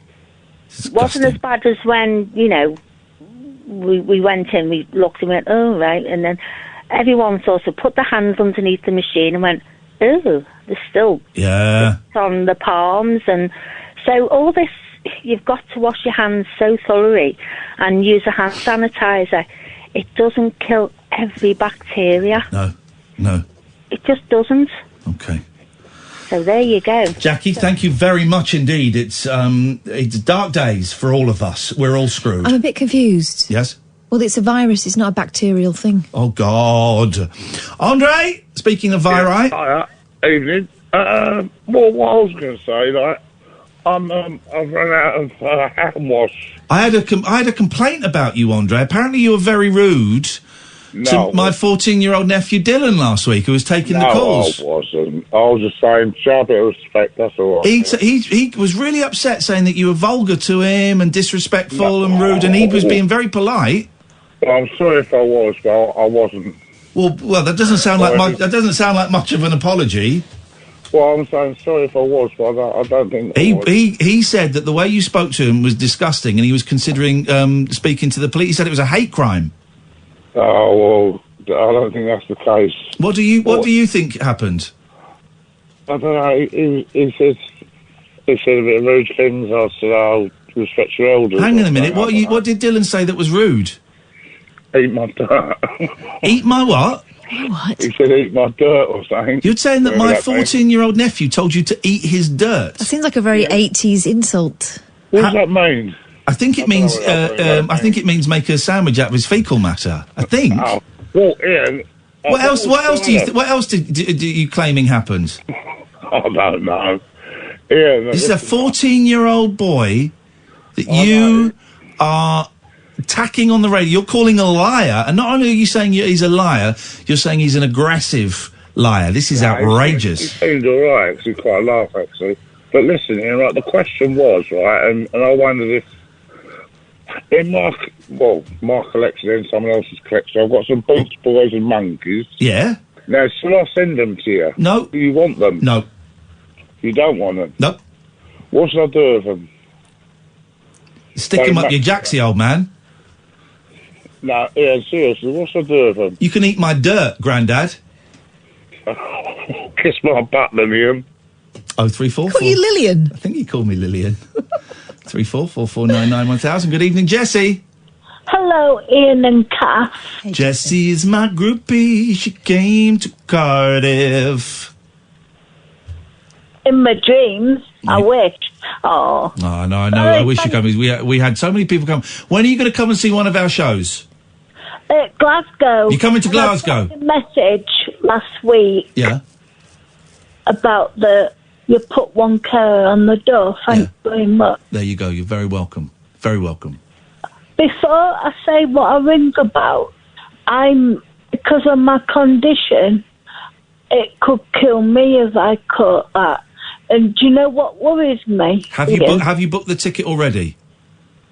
Not yet. We'll book it so that we still get the money. It's a joke. I'm trying to make jokes in what is actually quite a tense time of crisis. Yeah. Time of crisis. Go on. Sorry. What worries me? Yeah. Because of my high dependency care needs. Yes. Carers are very close to me. Of course they are. Yeah. All the time. Yeah. And that worries me, because if any of them contracted it, I could catch it easily. Yeah. That's the worry. Yeah. Well, man, I know, and this is the thing, and it's a tough old time for a lot of people, and I don't think everyone quite appreciates how tough it is for people. when you have a condition, you do think about it. Yeah, I bet you do. I bet you do. I bet you do. Well, hang in there, And what kid. what I rang about, Yeah. do you know that they brought out a 3D phone? What are you talking about? What are I've you talking just about, Willis? got one. A 3D It's phone? the world's first. It actually has a 3D camera. Bollocks. A 3D, yeah, I've got it, pal. I don't believe you, pal. 3D video. Yes. And it's like you rent or buy videos from the store. The 3D Blueies? It's all 3D. If this is building up to a punchline, you're banned from ever No. coming to any of my shows ever again. It's amazing. I recommend it. What for? How much did it cost you? Rocket. It's rocket, as in rocket space. Rocket, Jamesy? Yeah. And it was £150 bargain. Hang on a minute, let me Google this, because this sounds like rubbish. Yeah. Rocket. A cheeky bugger. You cheeky. You're cheeky. You cheeky. Rocket. You do like winding me up. Rocket. But why do you want to watch stuff in 3D? Because it adds special effects. Kathy's showing it to me. I've just found it on Google, Kath. I know. She's showing it to me. Go, I found it.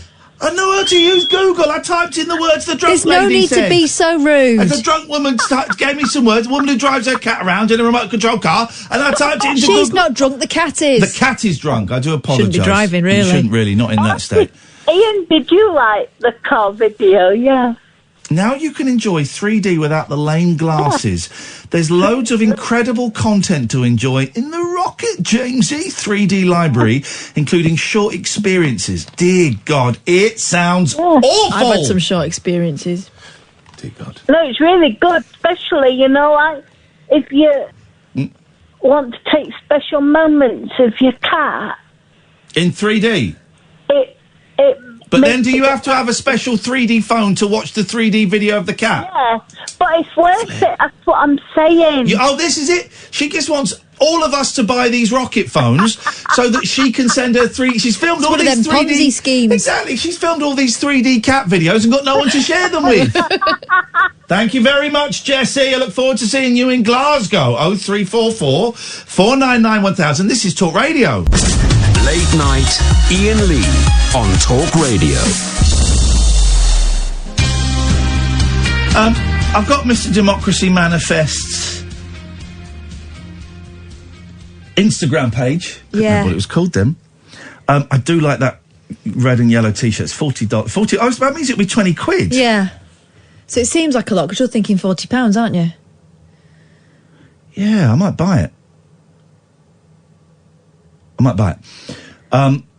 Okay. Open 7 days, no judo. Come for the food, stay for the headlock. The rest of the stuff on there isn't great.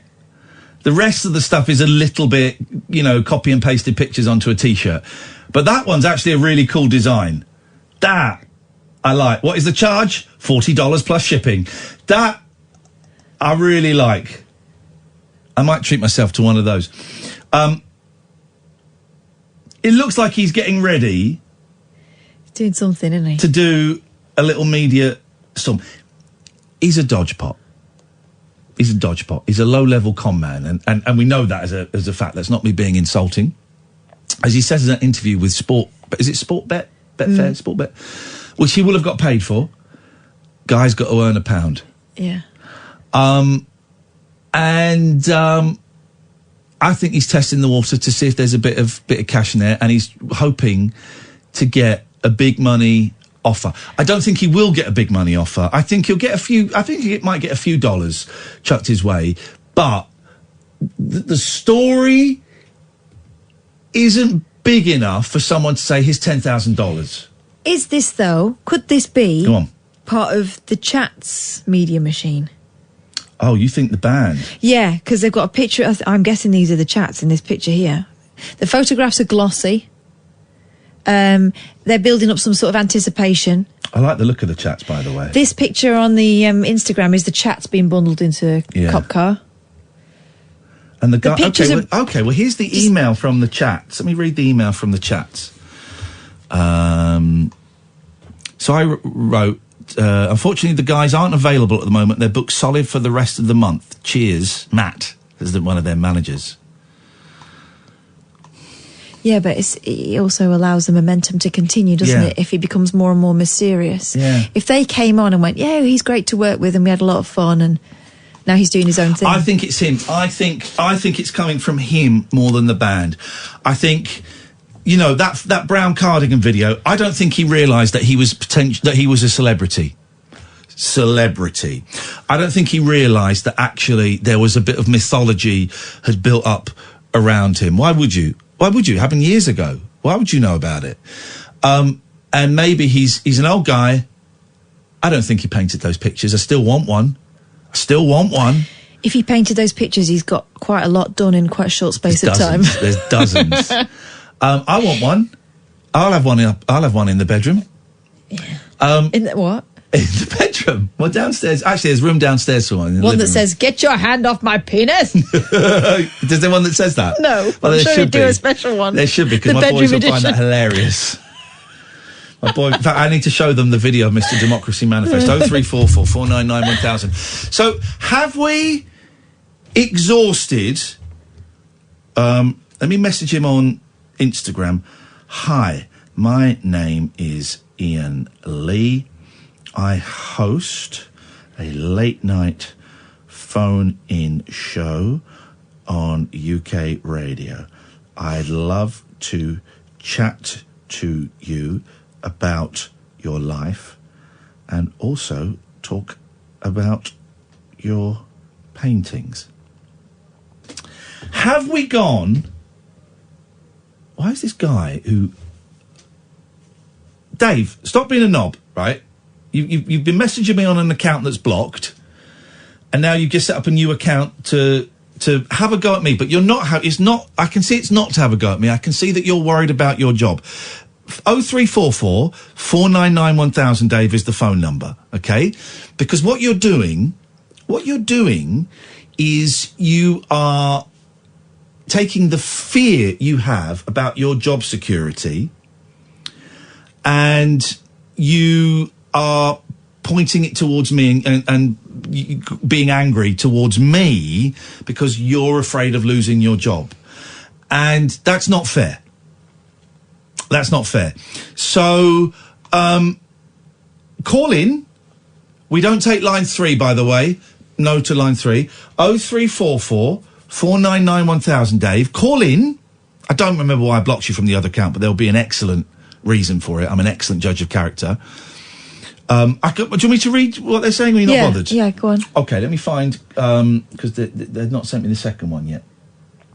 I can't see, which suggests maybe I've blocked too. Iain, please stop complaining about your job and saying how you'd love time off work. You're so ungrateful for the best radio job in the world. I mean, this is wrong on so many counts, but let's get to the point. You're on really good money to do whatever you like for 3 hours, 5 nights a week. Well, actually, it's 4 nights a week now because I've cut down. I'd do anything for your freedom. Then it goes into a second thing, which is where I get the thing about him being worried from. Here we go. Right now, me and my colleagues are incredibly scared. And this is what it's about. If it just started with this... Yeah. Right now, me and my colleagues are incredibly scared. The green light is about to be given for our parent company. This is someone called DJ Dave. Our parent company to be taken over by a major national radio group, and we have no idea when we'll be made redundant. Be kinder? ? Be grateful, sir. You're so lucky. Well, You have no idea what's going on. No. Here. So, Dave, everything you've said about me has come from your insecurity and your fear. Everything in those... Phone up. You won't get any hassle from me, dude. Tell us what's going on. Every assumption you've made about me is wrong. Every single one is wrong. I'm not going to go through them. Every single one is wrong. And you are projecting your fear as anger towards me. And I don't know... Well, I do know why. It's because what we do and because I'm not a real person to you. I am a real person to me and to Catherine and to my kids and to people that... Blah, blah, blah, blah, blah. So I am being kinder because back in the day, I'd have told you to F off. I'm now inviting you to phone in and explain what's going on. But also bear in mind that whatever I say about my job, which you're wrong about, by the way, but whatever I say about my job and my position has absolutely nothing to do with what's happening in your position, am I growing as a human being? Maybe a smidgen, yeah. I am, aren't I? So, Dave, 0344, if you keep on tweeting me, I'm going to block you again, because I don't like the aggression directed at me, and that's fine. But I'm inviting you to phone up 0344 499 1000. Don't be angry with me. Nothing to do with me. This is Talk Radio. Late night, Iain Lee on Talk Radio. I'm guessing that Dave's had a few beers. I don't know. I'm guessing. Wine time, we call it. Because he's now... The second account that message just came from, he's blocked me on, and I think he's deleted it. Dave, I wish you the very best luck. If you tweet me again, I am going to block it. That's my prerogative. Don't read anything into it other than I don't want to get, hit and run, passive, aggressive, or just aggressive tweets. The invitation to call in is a genuine one. I am doing my best to I've planted my Be Kinder flag in the sand, and I'm doing my best to live by it. I really am doing my best I'm making a conscious effort to try and be kinder and try and understand when someone says messages that are unpleasant to me, I try and understand why. So, but that doesn't mean that we have to sit and let people take pot shots. No. Exactly. You're wrong on every assumption you've made about me. Come and explain to me what's going on, and let's talk about it. 0344 499 1000. I've got a bit more on the Democracy Manifest guy. Let's get to it in a second. We've got a couple of phone calls. Is that okay? Yeah. Let's go to Rebecca. Good evening, Rebecca. Good evening, Ian. Good evening, Kath. How are you both? Very well, Rebecca. Are you on speakerphone? Hang on. I don't know. I'll have a look. What? I may have started off on speakerphone, but I'm not now. Okay, brilliant. All right. What can we do for you, Rebecca? Well... I've called you before. I suffer also with multiple sclerosis, and I can feel your heart breaking about this virus. So I am concerned myself. Yeah. And I just wanted to, if you could Google G95 BioScarf. What is that? Well, I'm not going to Google. Why don't you tell me what it is? It's a scarf that protects against coronavirus, norovirus, influenza, SARS. What? Hang on a minute. There's a scarf that protects against coronavirus and no one's told us about it? It went into production late last year. With respect, it sounds insane.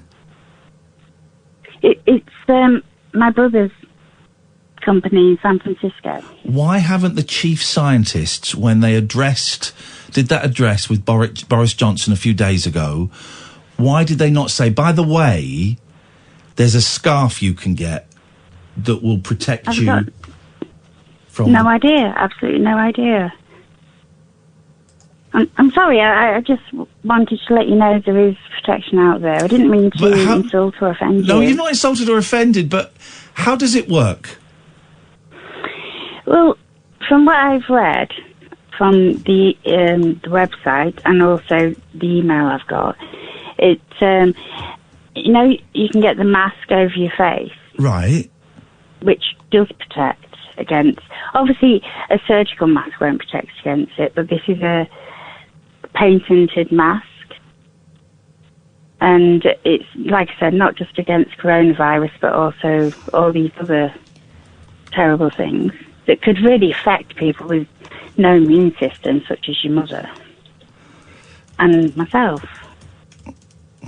But I'm sorry, I didn't mean to bring down the tone of the show at all. You've not brought down the tone of the show. Have a look. Ask Kath. It's G95. I've got it. The thing is, we've got to be really responsible in the information we're allowing to go out. Sorry, I understand that. And I'm not suggesting that you're coming towards with anything but good faith, but you understand we've got to be careful.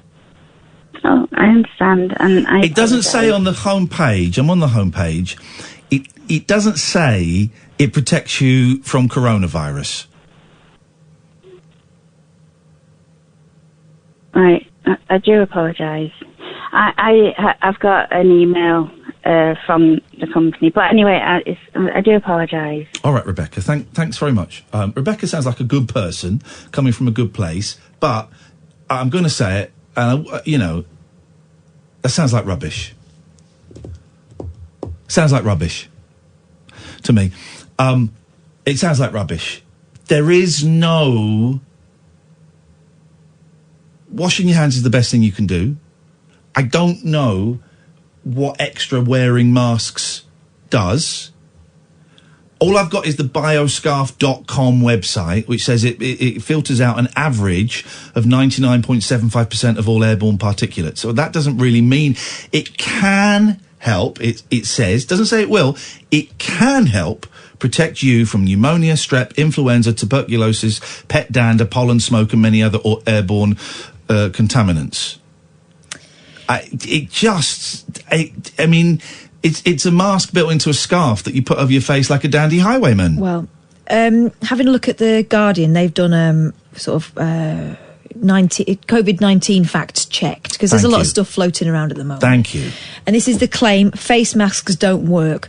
This is what The Guardian say: wearing a face mask is certainly not an ironclad guarantee that you won't get sick. Viruses can also transmit through the eyes, and tiny viral particles known as aerosols can penetrate masks. However, masks are effective at capturing droplets, which is a main transmission route of coronavirus, and some studies have estimated a roughly 5-fold protection versus no barrier alone, although others have found lower levels of effectiveness. If you're likely to be in close contact with someone infected, a mask cuts the chance of a disease being passed on. If you're showing symptoms of coronavirus or have been diagnosed, wearing a mask can also protect others. So masks are crucial for health and social care workers looking after patients, and are also recommended for family members who need to care for someone who is ill. Ideally, both the patient and carer should have a mask. However, masks will probably make little difference if you're just walking around town or taking a bus, so there's no need to bulk buy a huge supply. That was a very good person that was calling up there, and I appreciate that. But that isn't going to cure coronavirus. There is certainly no guarantee it is going to stop it. I don't know what to say. There ain't no magic cure. If there was something that worked, then the experts, the scientists, the chief scientific officers would come out and say, by the way, there is a scarf you can buy, 60 quid, but if you wear it all the time, it will stop you getting it. Stop you getting it. So, there isn't. There's no way round this. Washing your hands is the best thing that you can do, and not, touching people. Also, we have to be alive to the fact that some people are, wittingly or unwittingly, looking to make some money out of a situation that we're all worried about. Yes, James. Hello, greetings, salutations. I just wanted to say about the scarf. There is only one way, aside from washing your hands, which is even slightly possible to go and protect you from viruses. And that's an FFP mask, an FFP3 and FFP4 mask. However, you can't really wear them for more than 30 minutes to 60 minutes. So unless you were to wear them 24 hours a day, which would cost you the earth because they're about 20, 30 quid each, and you can't walk around with these things. I've worn them in my job, and it's pretty tough to wear, and it's pretty dangerous, actually. I could wear it because I'm a tough guy. I could probably wear it I could probably sleep in it because I'm a tough guy. And we know that. But this isn't about me, James. And Catherine just raised her eyes up to the heavens as if to say, thank you, God, for bringing Iain into my life. I mean, just the one, that'll do. Because I'm a tough guy. People like James, who are, how do you call them, pussies, he can only wear it for half an hour or so because it's dangerous for him. Dangerous. Yeah. I think it's really dangerous, though, because, at the moment, I think there's a lot of vulnerable people out there, and there's a lot of scared people, hence why the whole toilet roll thing. Yeah. It's kind of people are... want to stop this, they want to stop it happening, and the reality is that we probably can't, and all we can do is the government advice. And I think, I know we've all probably got issues with kind of politicians and stuff, but I think actually they have listened to the experts, and the experts say wash your hands, and that is the only thing at the moment that we can do. And that's what we've got to do. But don't you think that they should be following Italy now? We're like 2 weeks behind Italy, and Italy is screwed. Shouldn't they be kind of just... okay, I'm going to say it. I think they should close schools. Yeah, I I think I agree with you, actually. I think they should close schools, and I know it's drastic and it's big and it will cause so many problems, and I'm really lucky. It would be easier for me and my ex-wife to work around it, and not everyone would. But I think they should close schools. The difficulty is it's that point where the public turns, when people get bored. You know, they get bored of isolating, they get bored of the situation, and you know, if you do it too early, then it's a position where, well, you know what, so that I'm going to go out anyway. Yeah, you know, well, why aren't my kids at school? So I can kind of understand the holding back, but at what point do you make that decision? Well, exactly, but now you've got, as you know, you've now got Italy, where the whole country's in lockdown. It's not just a few villages and cities. The whole country is in lockdown. They've cancelled all public gatherings. So I do think it's not particularly. I do think err on the side of caution in this. I would rather the country took a hit financially than in terms of mortality and deaths. Yeah, there's more important things than money. Absolutely, you know, and you're kind of hearing that a bit today, you know, with the stock market and stuff like that. And you know, yes, this is going to be difficult, but you know, it's national emergency, and I think actually people are saying about the media, and there's been lots on kind of other radio stations. There's people saying, oh, it's all hyped up and stuff. I think the media has been generally incredible. Actually, I think they've been really responsible. I don't think they have been hyping it up, and I think they've reported what they've seen. You know, which is lots of people grabbing toilet roll. Well, they're just reporting what they've seen. That's a fact. Can't blame the media for that. Tweets to this station, not to this show, but quite often tweets for, let's say, shows earlier in the day will pop up on the timeline on here. I'm trying to find one. Is it retweet? Earlier on. Why do... Oh, of course I can't find it now.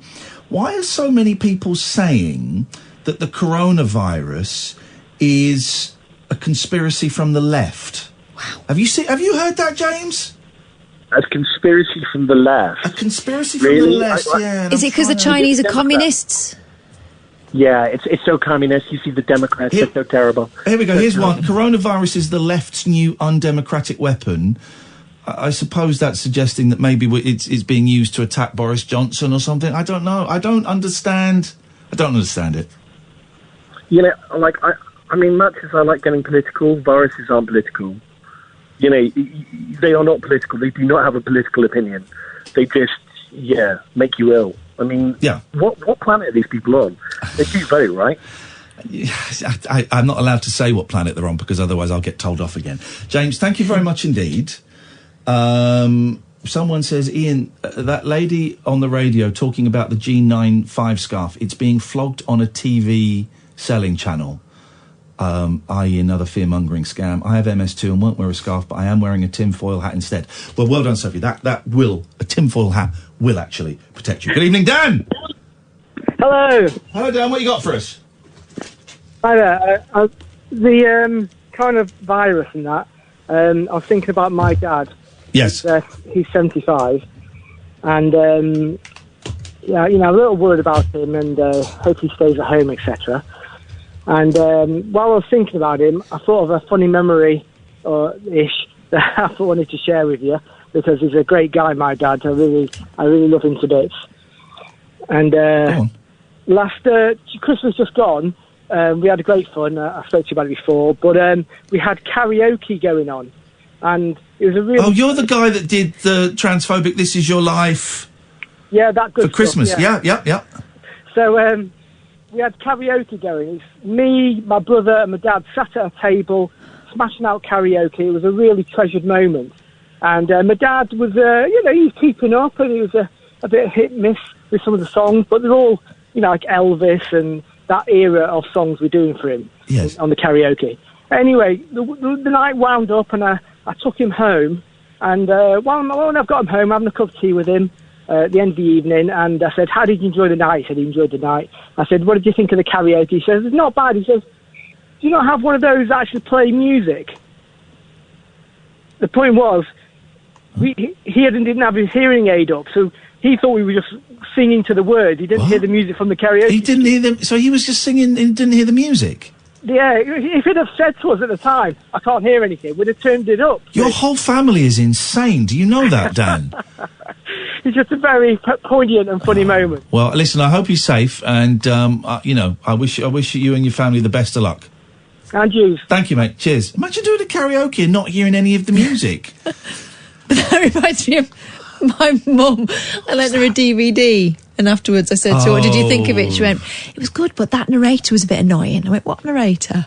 Well, all the way through it, and they were doing and then he's walked in and he's wearing a jumper, and I went, "What are you talking about?" She put the commentary on. She watched the whole thing with the commentary.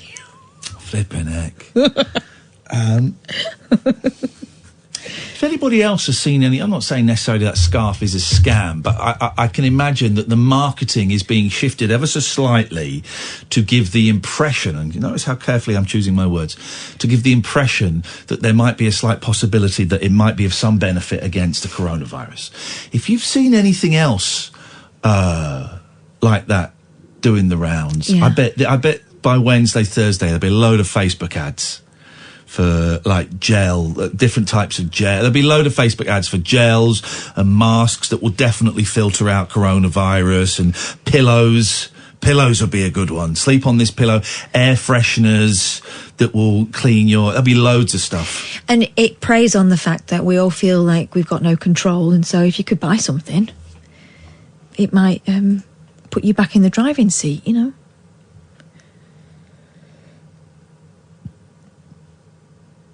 No, I'm not going to read that email because that's from the Bell End guy, and he's insane. Oh. And he's tweeted the most drooling, insane thing I've ever read. But I know he believes it. So I'm not going to read it. I'm just going to hope that the nurse is there to help him finish up his Ovaltine and get that tablet inside him, because that guy is insane. This is Talk Radio. Talk Radio. Across the UK. Late night with Iain Lee on Talk Radio.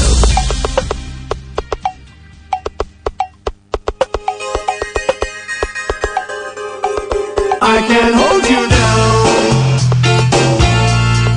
if you want to fly.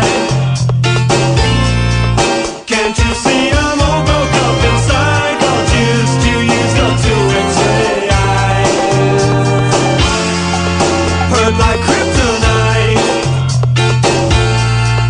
put me on my knees. Now that I found out just what you're doing with your secret identity.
at What's on the Tapes, Pete, who's going to come on the show at some point, is a guy who's bought about, I think about 600 or 700 VHS tapes. Not the ones with movies on, but the ones where you tape stuff. And I was watching his stream on Saturday night. It was lovely. It was streaming about 5 o'clock Saturday afternoon, and I had it on the telly and was just sort of dozing away while he was watching old VHS videos.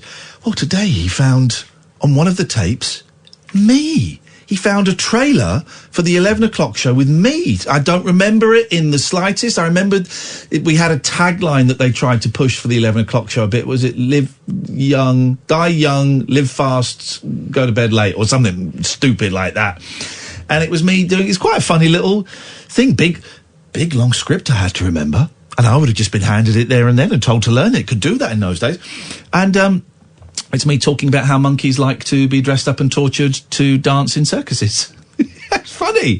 So there you go. Two worlds have collided. 0344 499 or 1000 is the telephone number. The late night alternative. Don't forget, I'm only doing 4 days a week, guys. Catherine is going solo on Fridays for the next 4, 5, 6 weeks. And it's not me being ungrateful or disrespectful. It's to protect my sanity. But thank you. But you're not in tomorrow night. You're having a cheeky little night off. Hang out with the girls. Yeah, I've got these 2 children, it turns out. Hang out with the girls. Gonna have a pajama party. Not on a school night. So we got a solo show from me tomorrow. So I'm bringing back Lads Club. I might have a glass of wine and start tweeting. Me too. Imagine. But so anyway, so I'm here. Me and Kath generally are here Monday to Thursday, and then Kath will be doing Fridays just for the next 4, 6 weeks, and then we'll see how it goes. If I feel better and I can live with the financial hit, carry on, and at least until the end of June. Don't know what's happening after that. They won't tell us.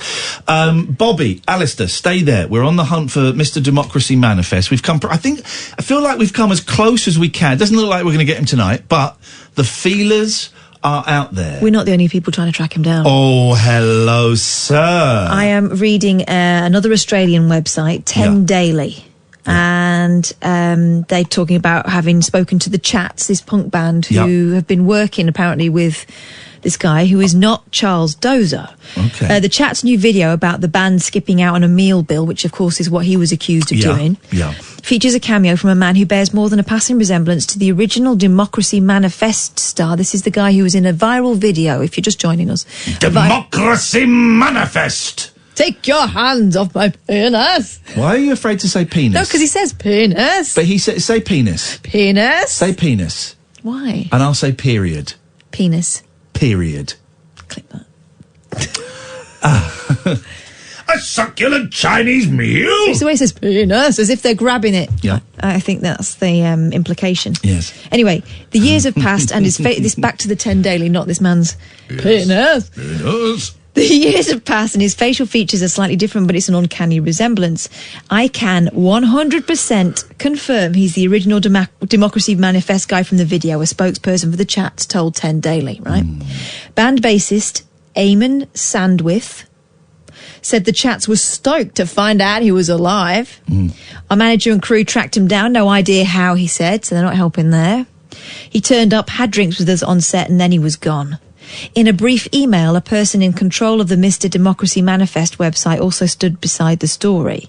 Jack Kay is the person in the arrest. Charles Dozer was not in the original video. So we've got 2 names for him, Jack Kay and Cecil George Edwards. Yeah, Charles Dozer. There's a picture on this website of Charles Dozer. It doesn't look anything like the fella in the video. No.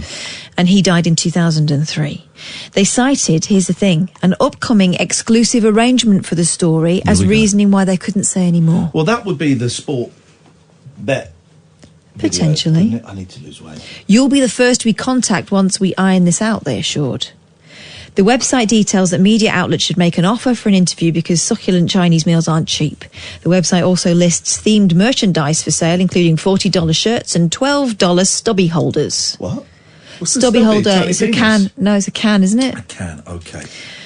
Mr. Democracy Manifest also has a new Instagram page where a man appearing to be the gentleman in the Chats video is shown working in a painting studio. One of his artworks depicts the arrest shown in the original video, and the page suggests he will soon be offering paintings for sale.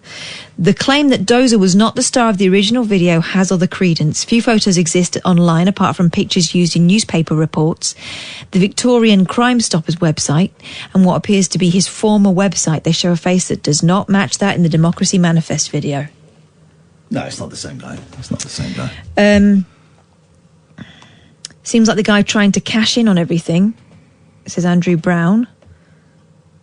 Yeah, talking about that. Additionally, photos posted on social media by Matt Walton, the director of the Chats video, show a striking resemblance between the man in their video and the original it's the Arrest same one. guy. We know it's the same guy. But what's going on? And what is he going to sell? Okay, well, we have contacted him, the website, and now we have to keep our fingers crossed.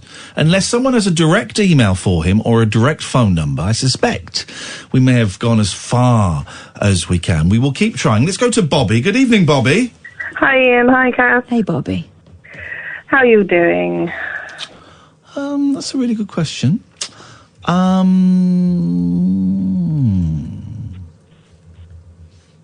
Yeah, usual. Okay. Yeah. Okay. A bit unsure about stuff, but okay. How are you doing, Bobby? I'm better. I called up. I was the one with the sexy voice like a week ago. I'm better now. Oh, the voice. Oh, yeah, because your voice is rough as now. Cheers. Much love. It was sexy then. Now it ain't nothing. It's fine. It's You're fine. I agree. Anyway, I've been listening to you for a long time, at least 10 years. I'm so sorry. I'm going to try harder.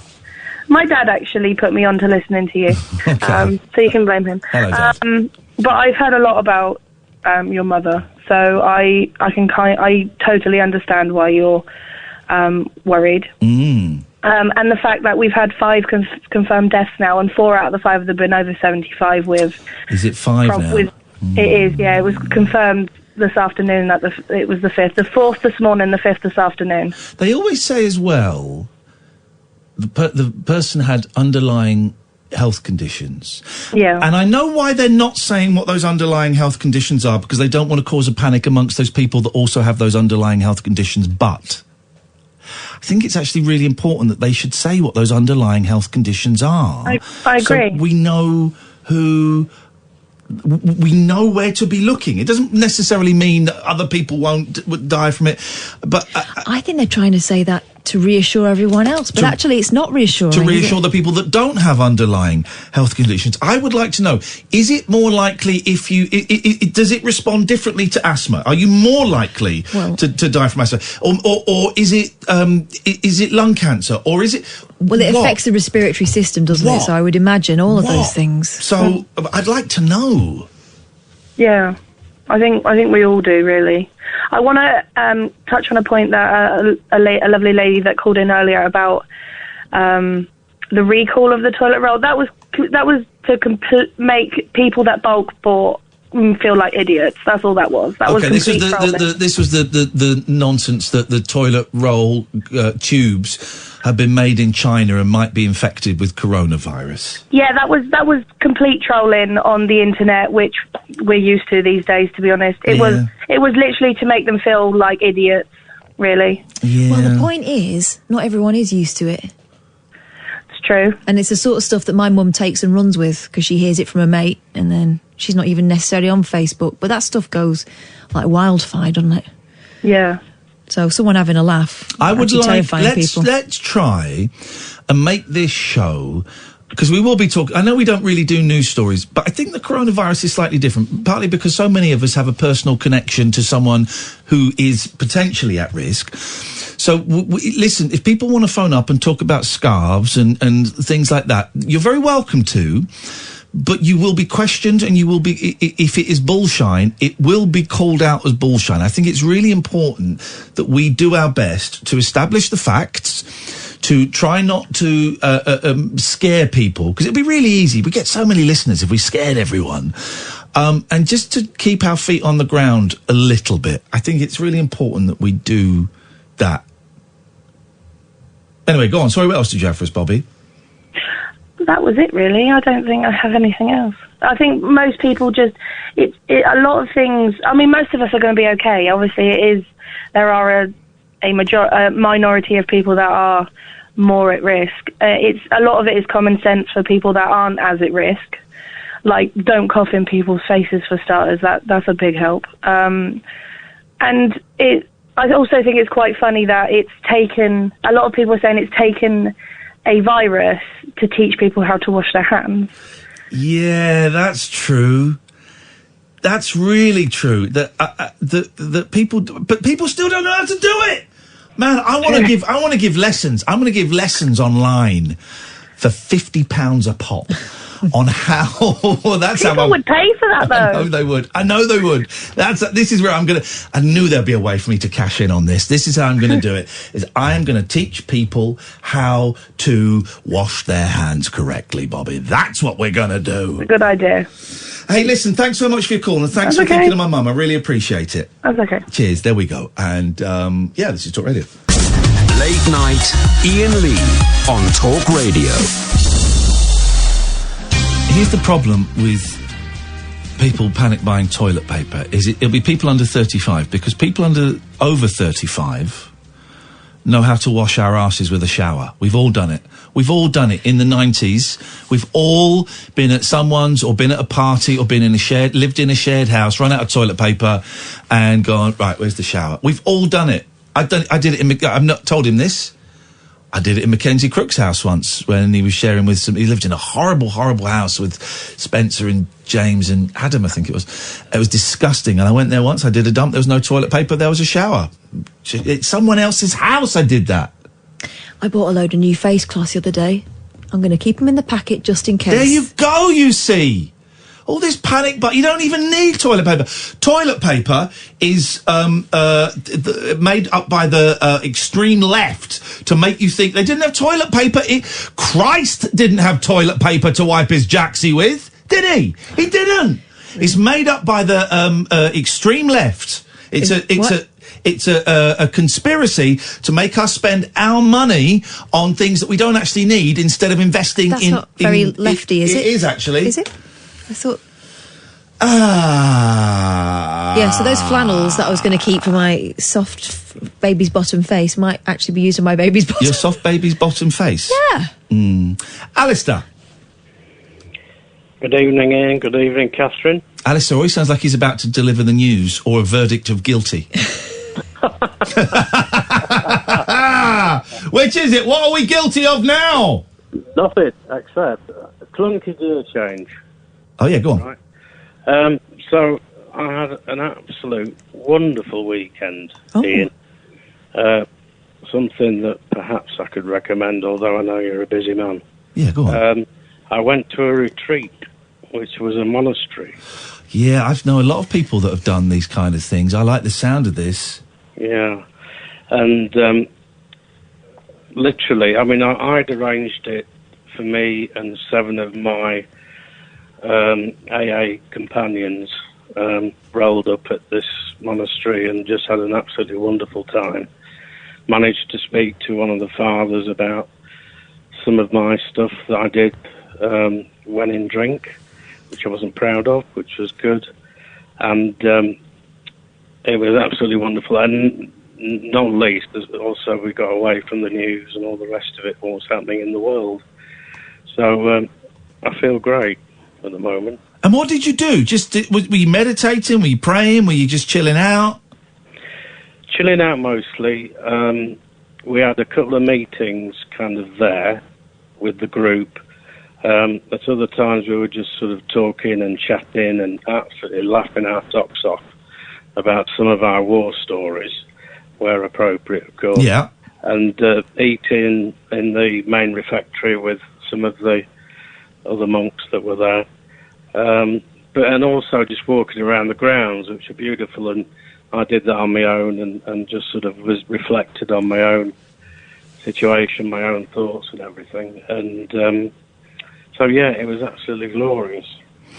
Nice one, Alistair. Thank you. It sounds like you had an amazing time. Yeah, but I wanted to say, in terms of, you and your families at the moment. I wish you all well at this particular time, and hope everything turns out okay. Thank you, mate. I appreciate that. I want to play something that might not be... that I'm going to hover over the dump button. Uh-oh. I'm not going to play it. I'm not going to play it. Look at me being a grown-up. I'm not going to play it. Next step. Don't say that bit out loud anymore. But well done, you're a good boy. Thank you, Mummy. Oh, God. Let's go to Cleo. Good evening, Cleo. Good evening, Iain Lee and Kathy B. Okay. We've only got 37 minutes of the show left, Cleo, so just get a little wriggle on, buddy. Give us the punchline. I'm wriggling. You need a bum gun? What's a bum gun? Someone mentioned a bum gun to It was me. him again. Why are you talking about Why bum are you guns? Obsessed with bum guns. It's called a shataff. A what? Shataff? Yes, S-H-A-T-T, I think, A-F. Right. And it's basically, like you said, it's sort of like a shower that you... It's like a handheld BD. It's a douche. Douche. This guy's a real douche. Douchebag, man. But I've had one since I came out of hospital because... Oh, Jesus.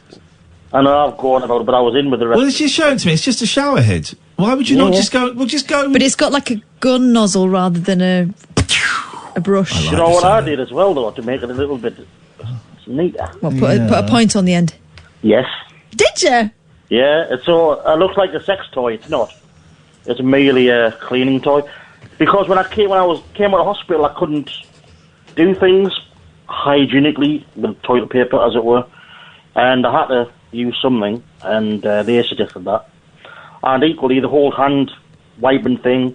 I wash my hands and I wipe my hands constantly because of what I went through, and I've got a low immunity as well.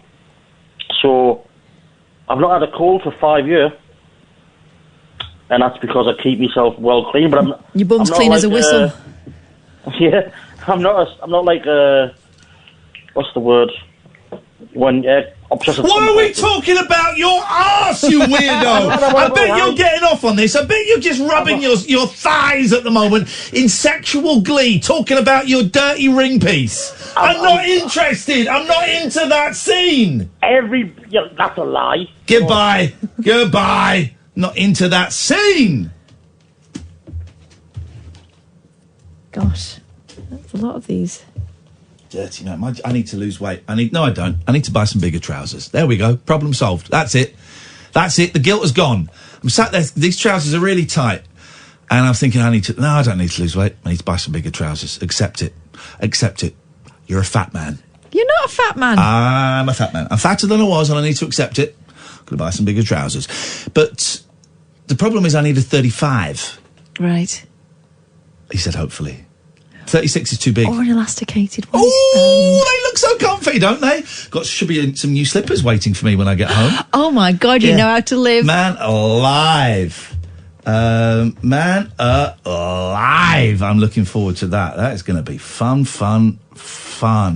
No, the thing I was going to play, I just saw it trending on Twitter. So it's some...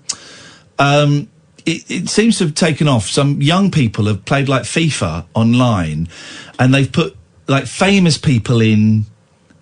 They've renamed the players after famous people. All right. And then they've done a commentary. Yeah. Well, you know it's going to be sweary. But it might be funny. A lot of people going, this is the funniest thing I've ever seen. Should we give it a try? We'll give it a try. Here's what we do. Any hint. Any hint. And they're off. Yes, sir. Red card. Yes, sir. No yellows. Okay. I am going... You're in control of this. Oh, right? no, don't put me in control. control. No, you're the producer. No, but I haven't got the... you give me the hand and I dump. All right. You give me the hand and I dump. Okay. Okay, I've not heard this. Okay? So you give me the hand and I dump. Yeah. Yes, indeed. So a look at the starting lineups today. Donald Trump starts in goal for LA Galaxy. A back four of Nicolas Cage, Samuel L. Jackson, DJ Khaled and OJ Simpson, with Chuck Norris sitting in defensive midfield. Either side on the wings, we've got Bob Ross and Michael Jackson and Wright. That's not bad so far. A couple of very controversial figures. Controversial figures, yes. In solo in creative midfield, it's Jason Derulo, just behind a strike force of Dwayne The Rock Johnson and Kevin Hart. And that's not bad so far. Okay. Excellent starting lineup for LA Galaxy. Moving to Chelsea now, it's Noel Edmonds. It does look like Noel Edmonds. In goal for them, a back three of Richard Madeley, Ainsley Harriott and Lethal Bizzle.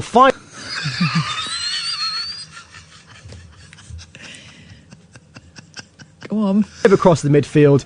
Dappy on the left, Boris Johnson on the right, Gordon Ramsay, Alan Titchmarsh and Lord Voldemort in the middle. And it's that strike force again, Big Shaq and Raoul Moat up front. Okay, right. Oh, right, yeah, I think that'll do us. It's that strike force again. That's quite funny until it stopped being funny. I don't really get football, so it all just sound like... It just sounded like names and noises. I don't get football. I don't get football. I've never got football. I'll tell you what I have got, though. Dolly Parton. Dolly Parton. Dolly Parton. Dolly Parton. Wouldn't it be amazing if the next trail we played was Dolly Parton? I'd love it if it was Dolly Parton. Let's see. Across the UK, online, on DAB, and on your smart speaker. Drive with Dan Wootton. Late night, Iain Lee on Talk Radio. Name the guests. Name the guests. Name the guests. We know you've got Dolly Parton in there. Dolly Parton. Dolly Parton. Dolly Parton. I actually love Dolly Parton. I love Dan Wootton. So together, what a combo. The Wootton Clan. So I'm starting a fan club for Dan Wootton called the Wootton Clan.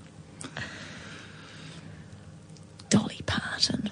Dolly Parton and the Wootton Clan. With me, Dan Wootton, live from the Spice Girls. Catherine, have you brought anything else to what has been, let's be honest, for a Monday, an effing good show? Mums are buying fabric toilet paper for £25 amid coronavirus shortages. The silly sods just buy a big pack of flannels like I've got. Fabric toilet paper? Yeah. What does that mean? You can't wash them down the lavvy. Australian mums have been buying expensive fabric family cloth loo roll amid toilet paper shortages caused by coronavirus panic buyers.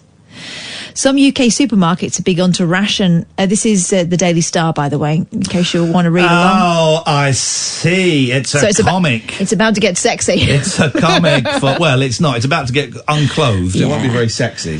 So some UK supermarkets have begun to ration out in-demand products as the coronavirus outbreak is causing people to panic buy. That's certainly happening in my local supermarket where everyone's being told you can only have 3 packets of toilet paper. While currently there is only a limit on hand sanitizer and cleaning products, no, that's not true. This may change if supply lines or stock are affected. Toilet roll is one product which panicking stockpilers seem to be targeting, with photos of empty supermarket loo roll shelves flooding in from around the world. Actually, what they've written here is fooding in from around the world. Not wanting to be left wanting, Aussie mums have found a unique solution to the problem. They've been purchasing reusable fabric rolls, which cost a whopping £25 a pop. Creator of the patterned toilet fabric, Eloise Marsh, posted to the Facebook group. This is what you're going to be buying on Facebook, all this sort of stuff. Posted to the Facebook group for the love of Australian handmade with her unique item. She said, introducing washable, reusable, non-toilet paper. Just to get you by, you could ration your toilet paper and use this for number ones. Oh, gee, what? Leaving your precious toilet paper for number twos, or you could save a bunch of money on toilet paper by using this all the time. The rolls consist of 12 squares of patterned fabric with toweling backing material. Can you wash them? Yeah, that's the point. Oh, but imagine the state of your washing machine. I've had babies. It's been pooing it before. In the washing machine? But, you know, it's only skids. You used to... it won't be skids there, though. That's full on... The rolls put together using a plastic press stud. We won an award for Radio Moment of the Year. This is not it. This is important. This is important. Can you just take note, guys? It's Catherine who's doing the coprophilic material. I'm not. I am saying this is too far. Tomorrow's show. No. This is a handy hint. Above the belt. Well, it might not be. You can't say that. It's £25. That's crazy. But what she's done is She pops these together with a plastic press stud, which means you can roll it all together on your holder before popping off a square when soiled. The unique solution is sold on handmade Australian textiles for $50 Australian plus shipping. She also sells fabric baby wipes and kitchen towel. Eloise spoke to KidSpot to say that her business began as a hobby after she had her first baby. I see. Disgusting. See, I made sock monkeys. It's horrible. She hopes that the family cloth style roll will eventually help the environment as people swap over from paper. People love the idea, especially considering the thousands of Aussies who've been made to self-isolate. One person wrote, "This is the solution." Honestly, flannels. If we end up going to that extent where we have got no paper, use a flannel. Wash your bum properly. Probably be cleaner. Why are you even talking? This is disgusting. Got to talk about it, Ian. Got to talk about it. You don't actually have to talk about that. Well, I did. So, deal with it. What are you reading? I'm trying to find an interesting story, but all the good stories seem to have stopped. Shortage, is it? Mm-hmm. You can get paid £1,400 to become a sleep executive, and you just have to nap.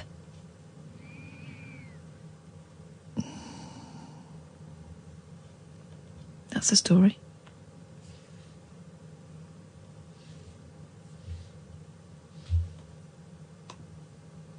24 grand a year. Here we go. This is it. Keith in Exeter, what is your problem? What's your problem, Keith? Keith's having a downer tonight. Be kinder. Keith, I think, is having a tough time tonight. He sent me a couple of tweets. Mean ones. Yeah, the second one was. But he's Keith, stop tweeting. Pick up the phone. Let's have a chat. Be kinder. Pick up. Stop being mean. Stop sending me nonsense. Stop having a downer on yourself. And I got from the first one you were having a downer on yourself because it ends with nobody listened because I am a nobody. It's Keith in Exeter. So Keith, pick up the phone. This is his latest one. You love Dan. I've gone right off you. He is a Tory propaganda machine who just brown noses anything the Tories do or say. Keith, you're obviously having a tough night. That's cool. Give us a call. 0344 499 1000 is the telephone number. Is this being kinder? It's tricky, isn't it?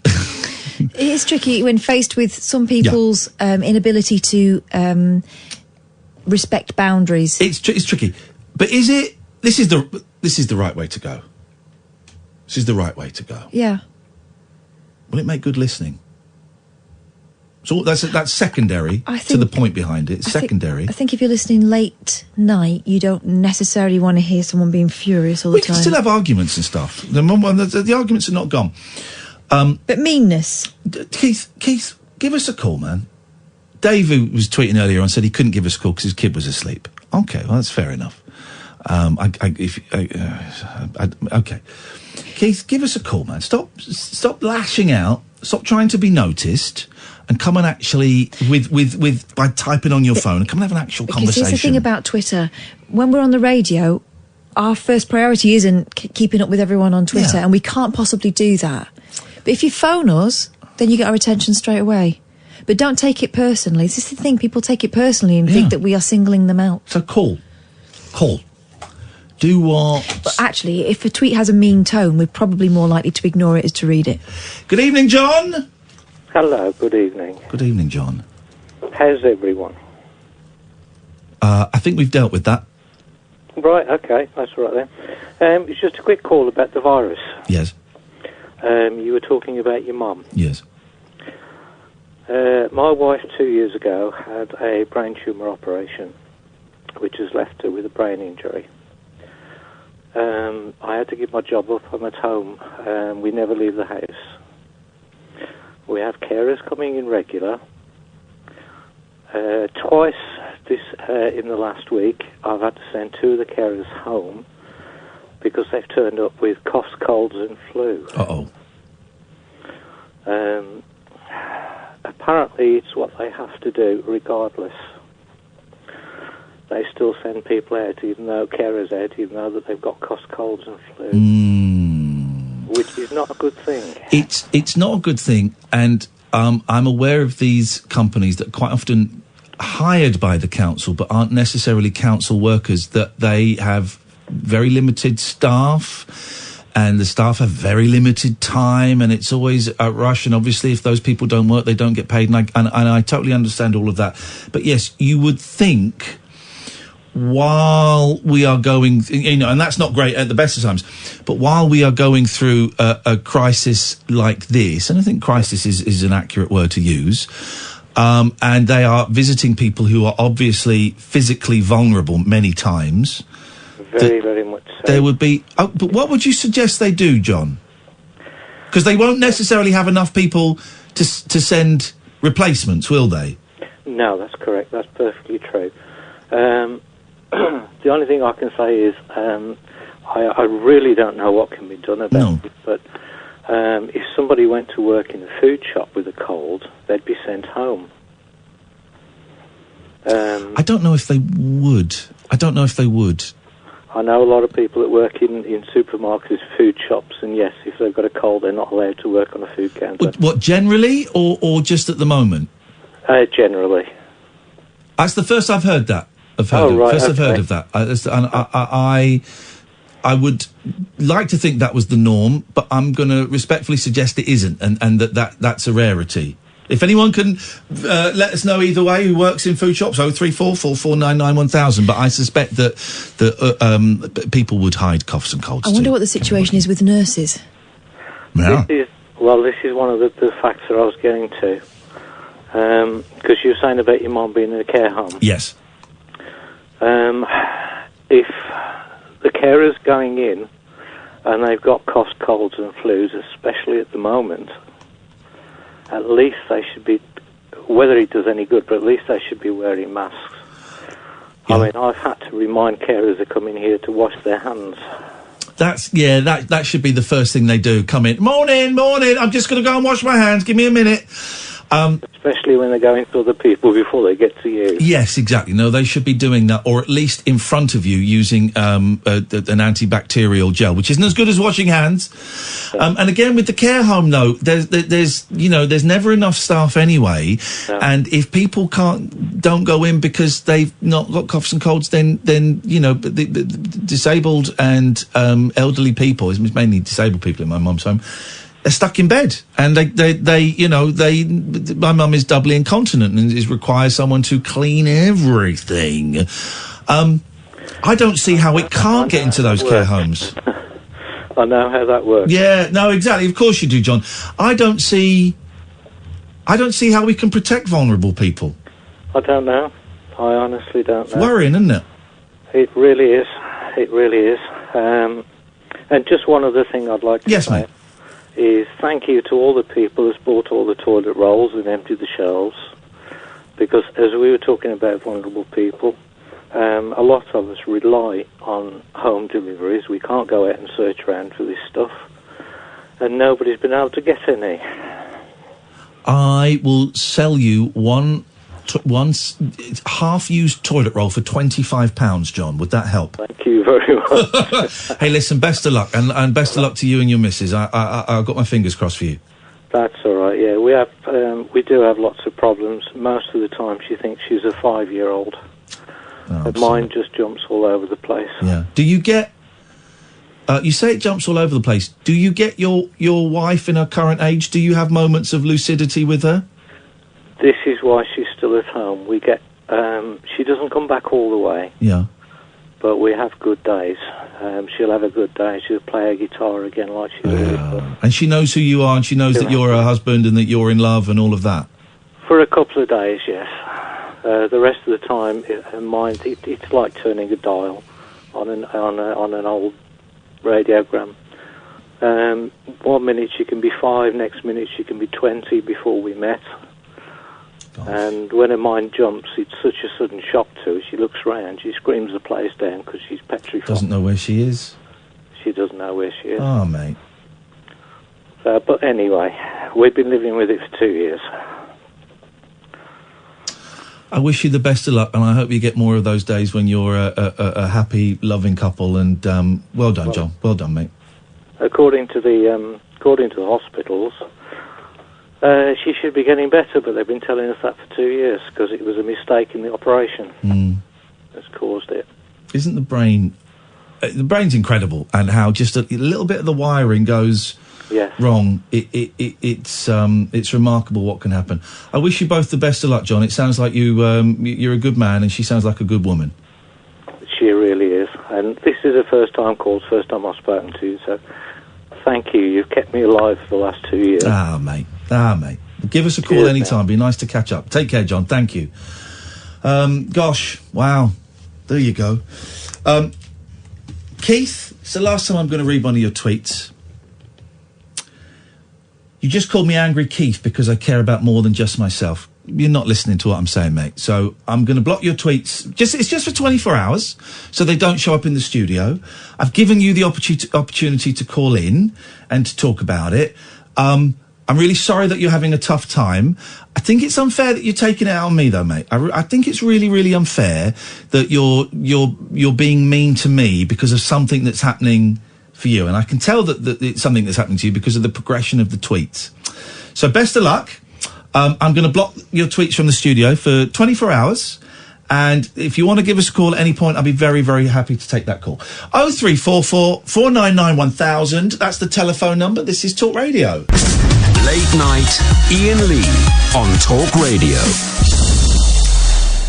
Make that 0344 499 1000. Good evening, Tricky. Good evening, Ian. Good evening, Catherine. Quick story. My wife bought me a pizza today from one of the big major supermarkets. And it's a bit of a horrible story.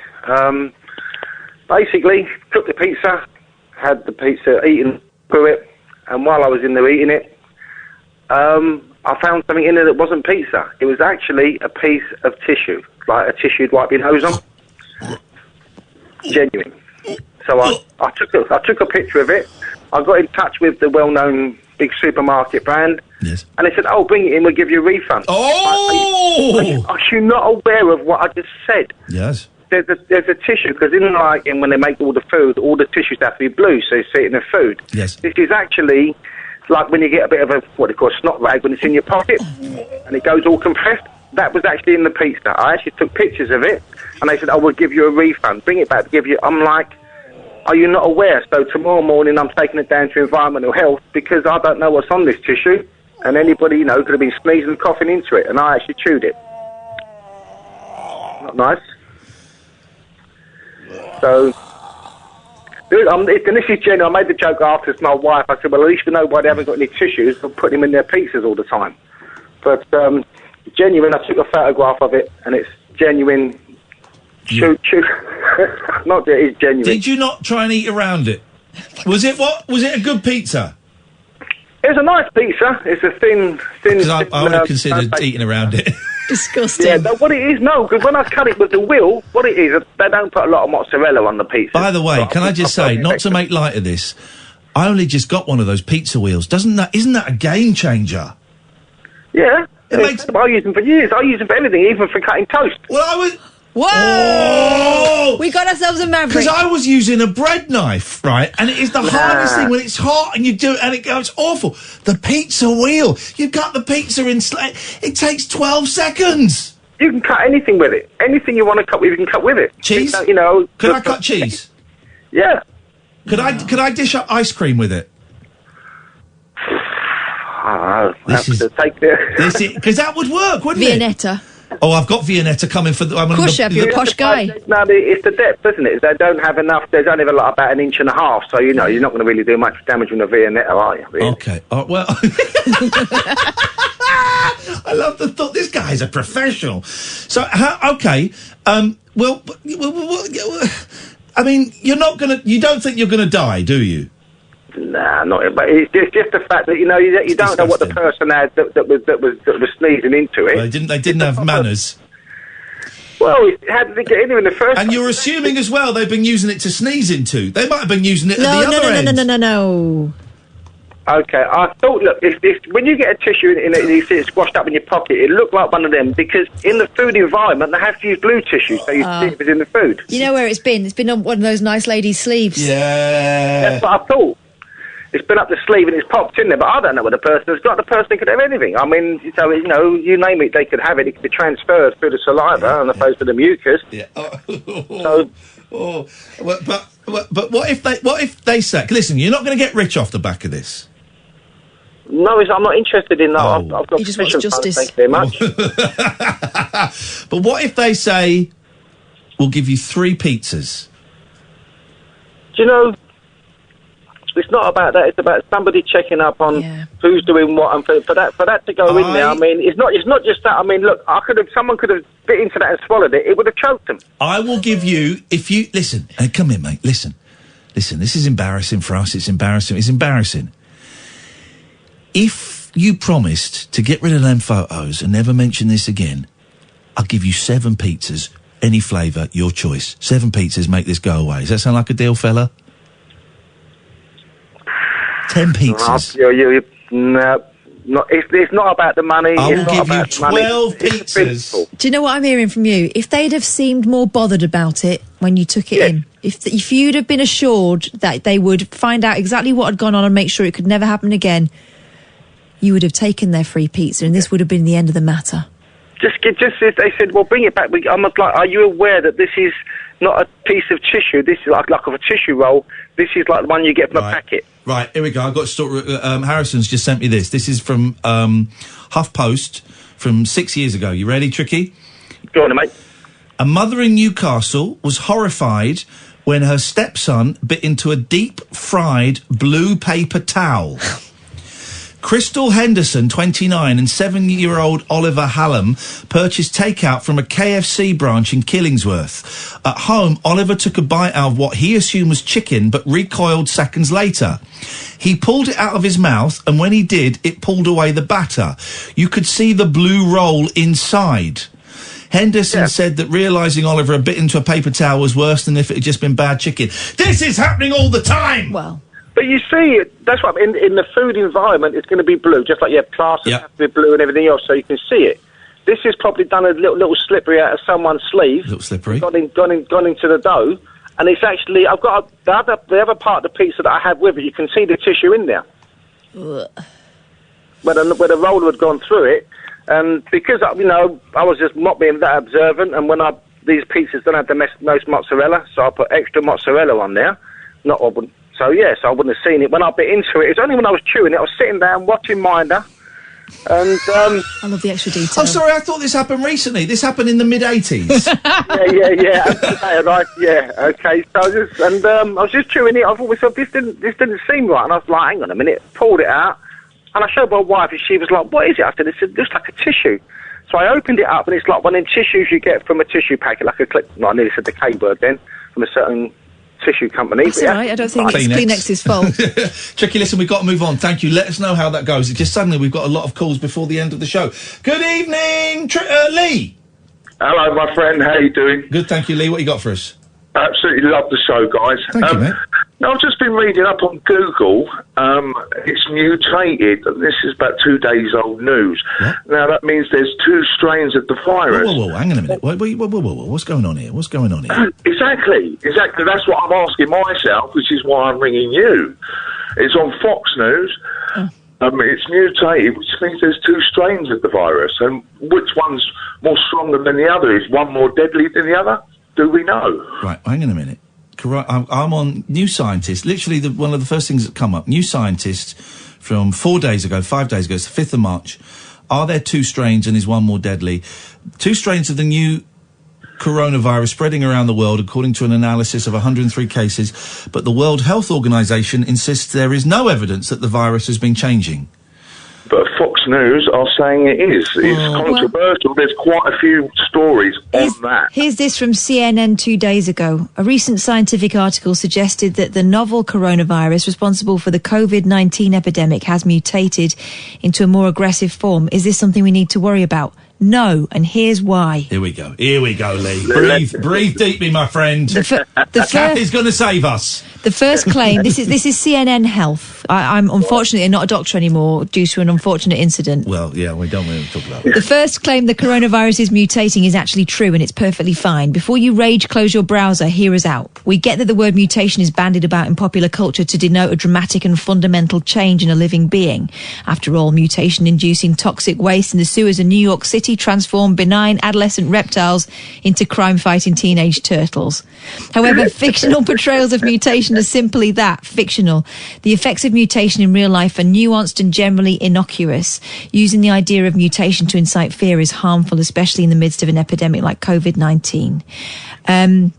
Particularly We're finishing in like 2 minutes. I know. Oh, is it anything to be worried about?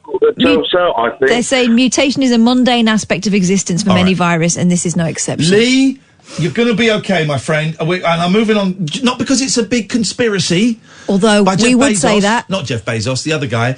But because we're running out of time. Thank you, Lee, for scaring us all before we go to bed. Gareth! Gareth! Hey, guess who won at darts tonight? I don't know.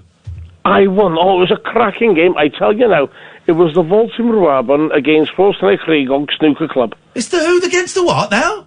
Rwabon, the Vaults, the pub I manage, like drinking. We were playing Rostanay Creigog. Are you the fellow with Bell's palsy that we met yesterday? No, I know, from a small town. Oh, okay, all right. We met a fellow with Bell's palsy yesterday in Cardiff who's called Gareth. And I was just thinking, God, I wonder if it's... Shut your face. I wonder if it's... Shut your face. Will you shut up? I'm talking. Sorry. And I was just thinking, I wonder if it's harder to say those things with only half a functioning mouth. But you're not the same gentleman, Gareth, so away you go. Oh, sorry. So away you go.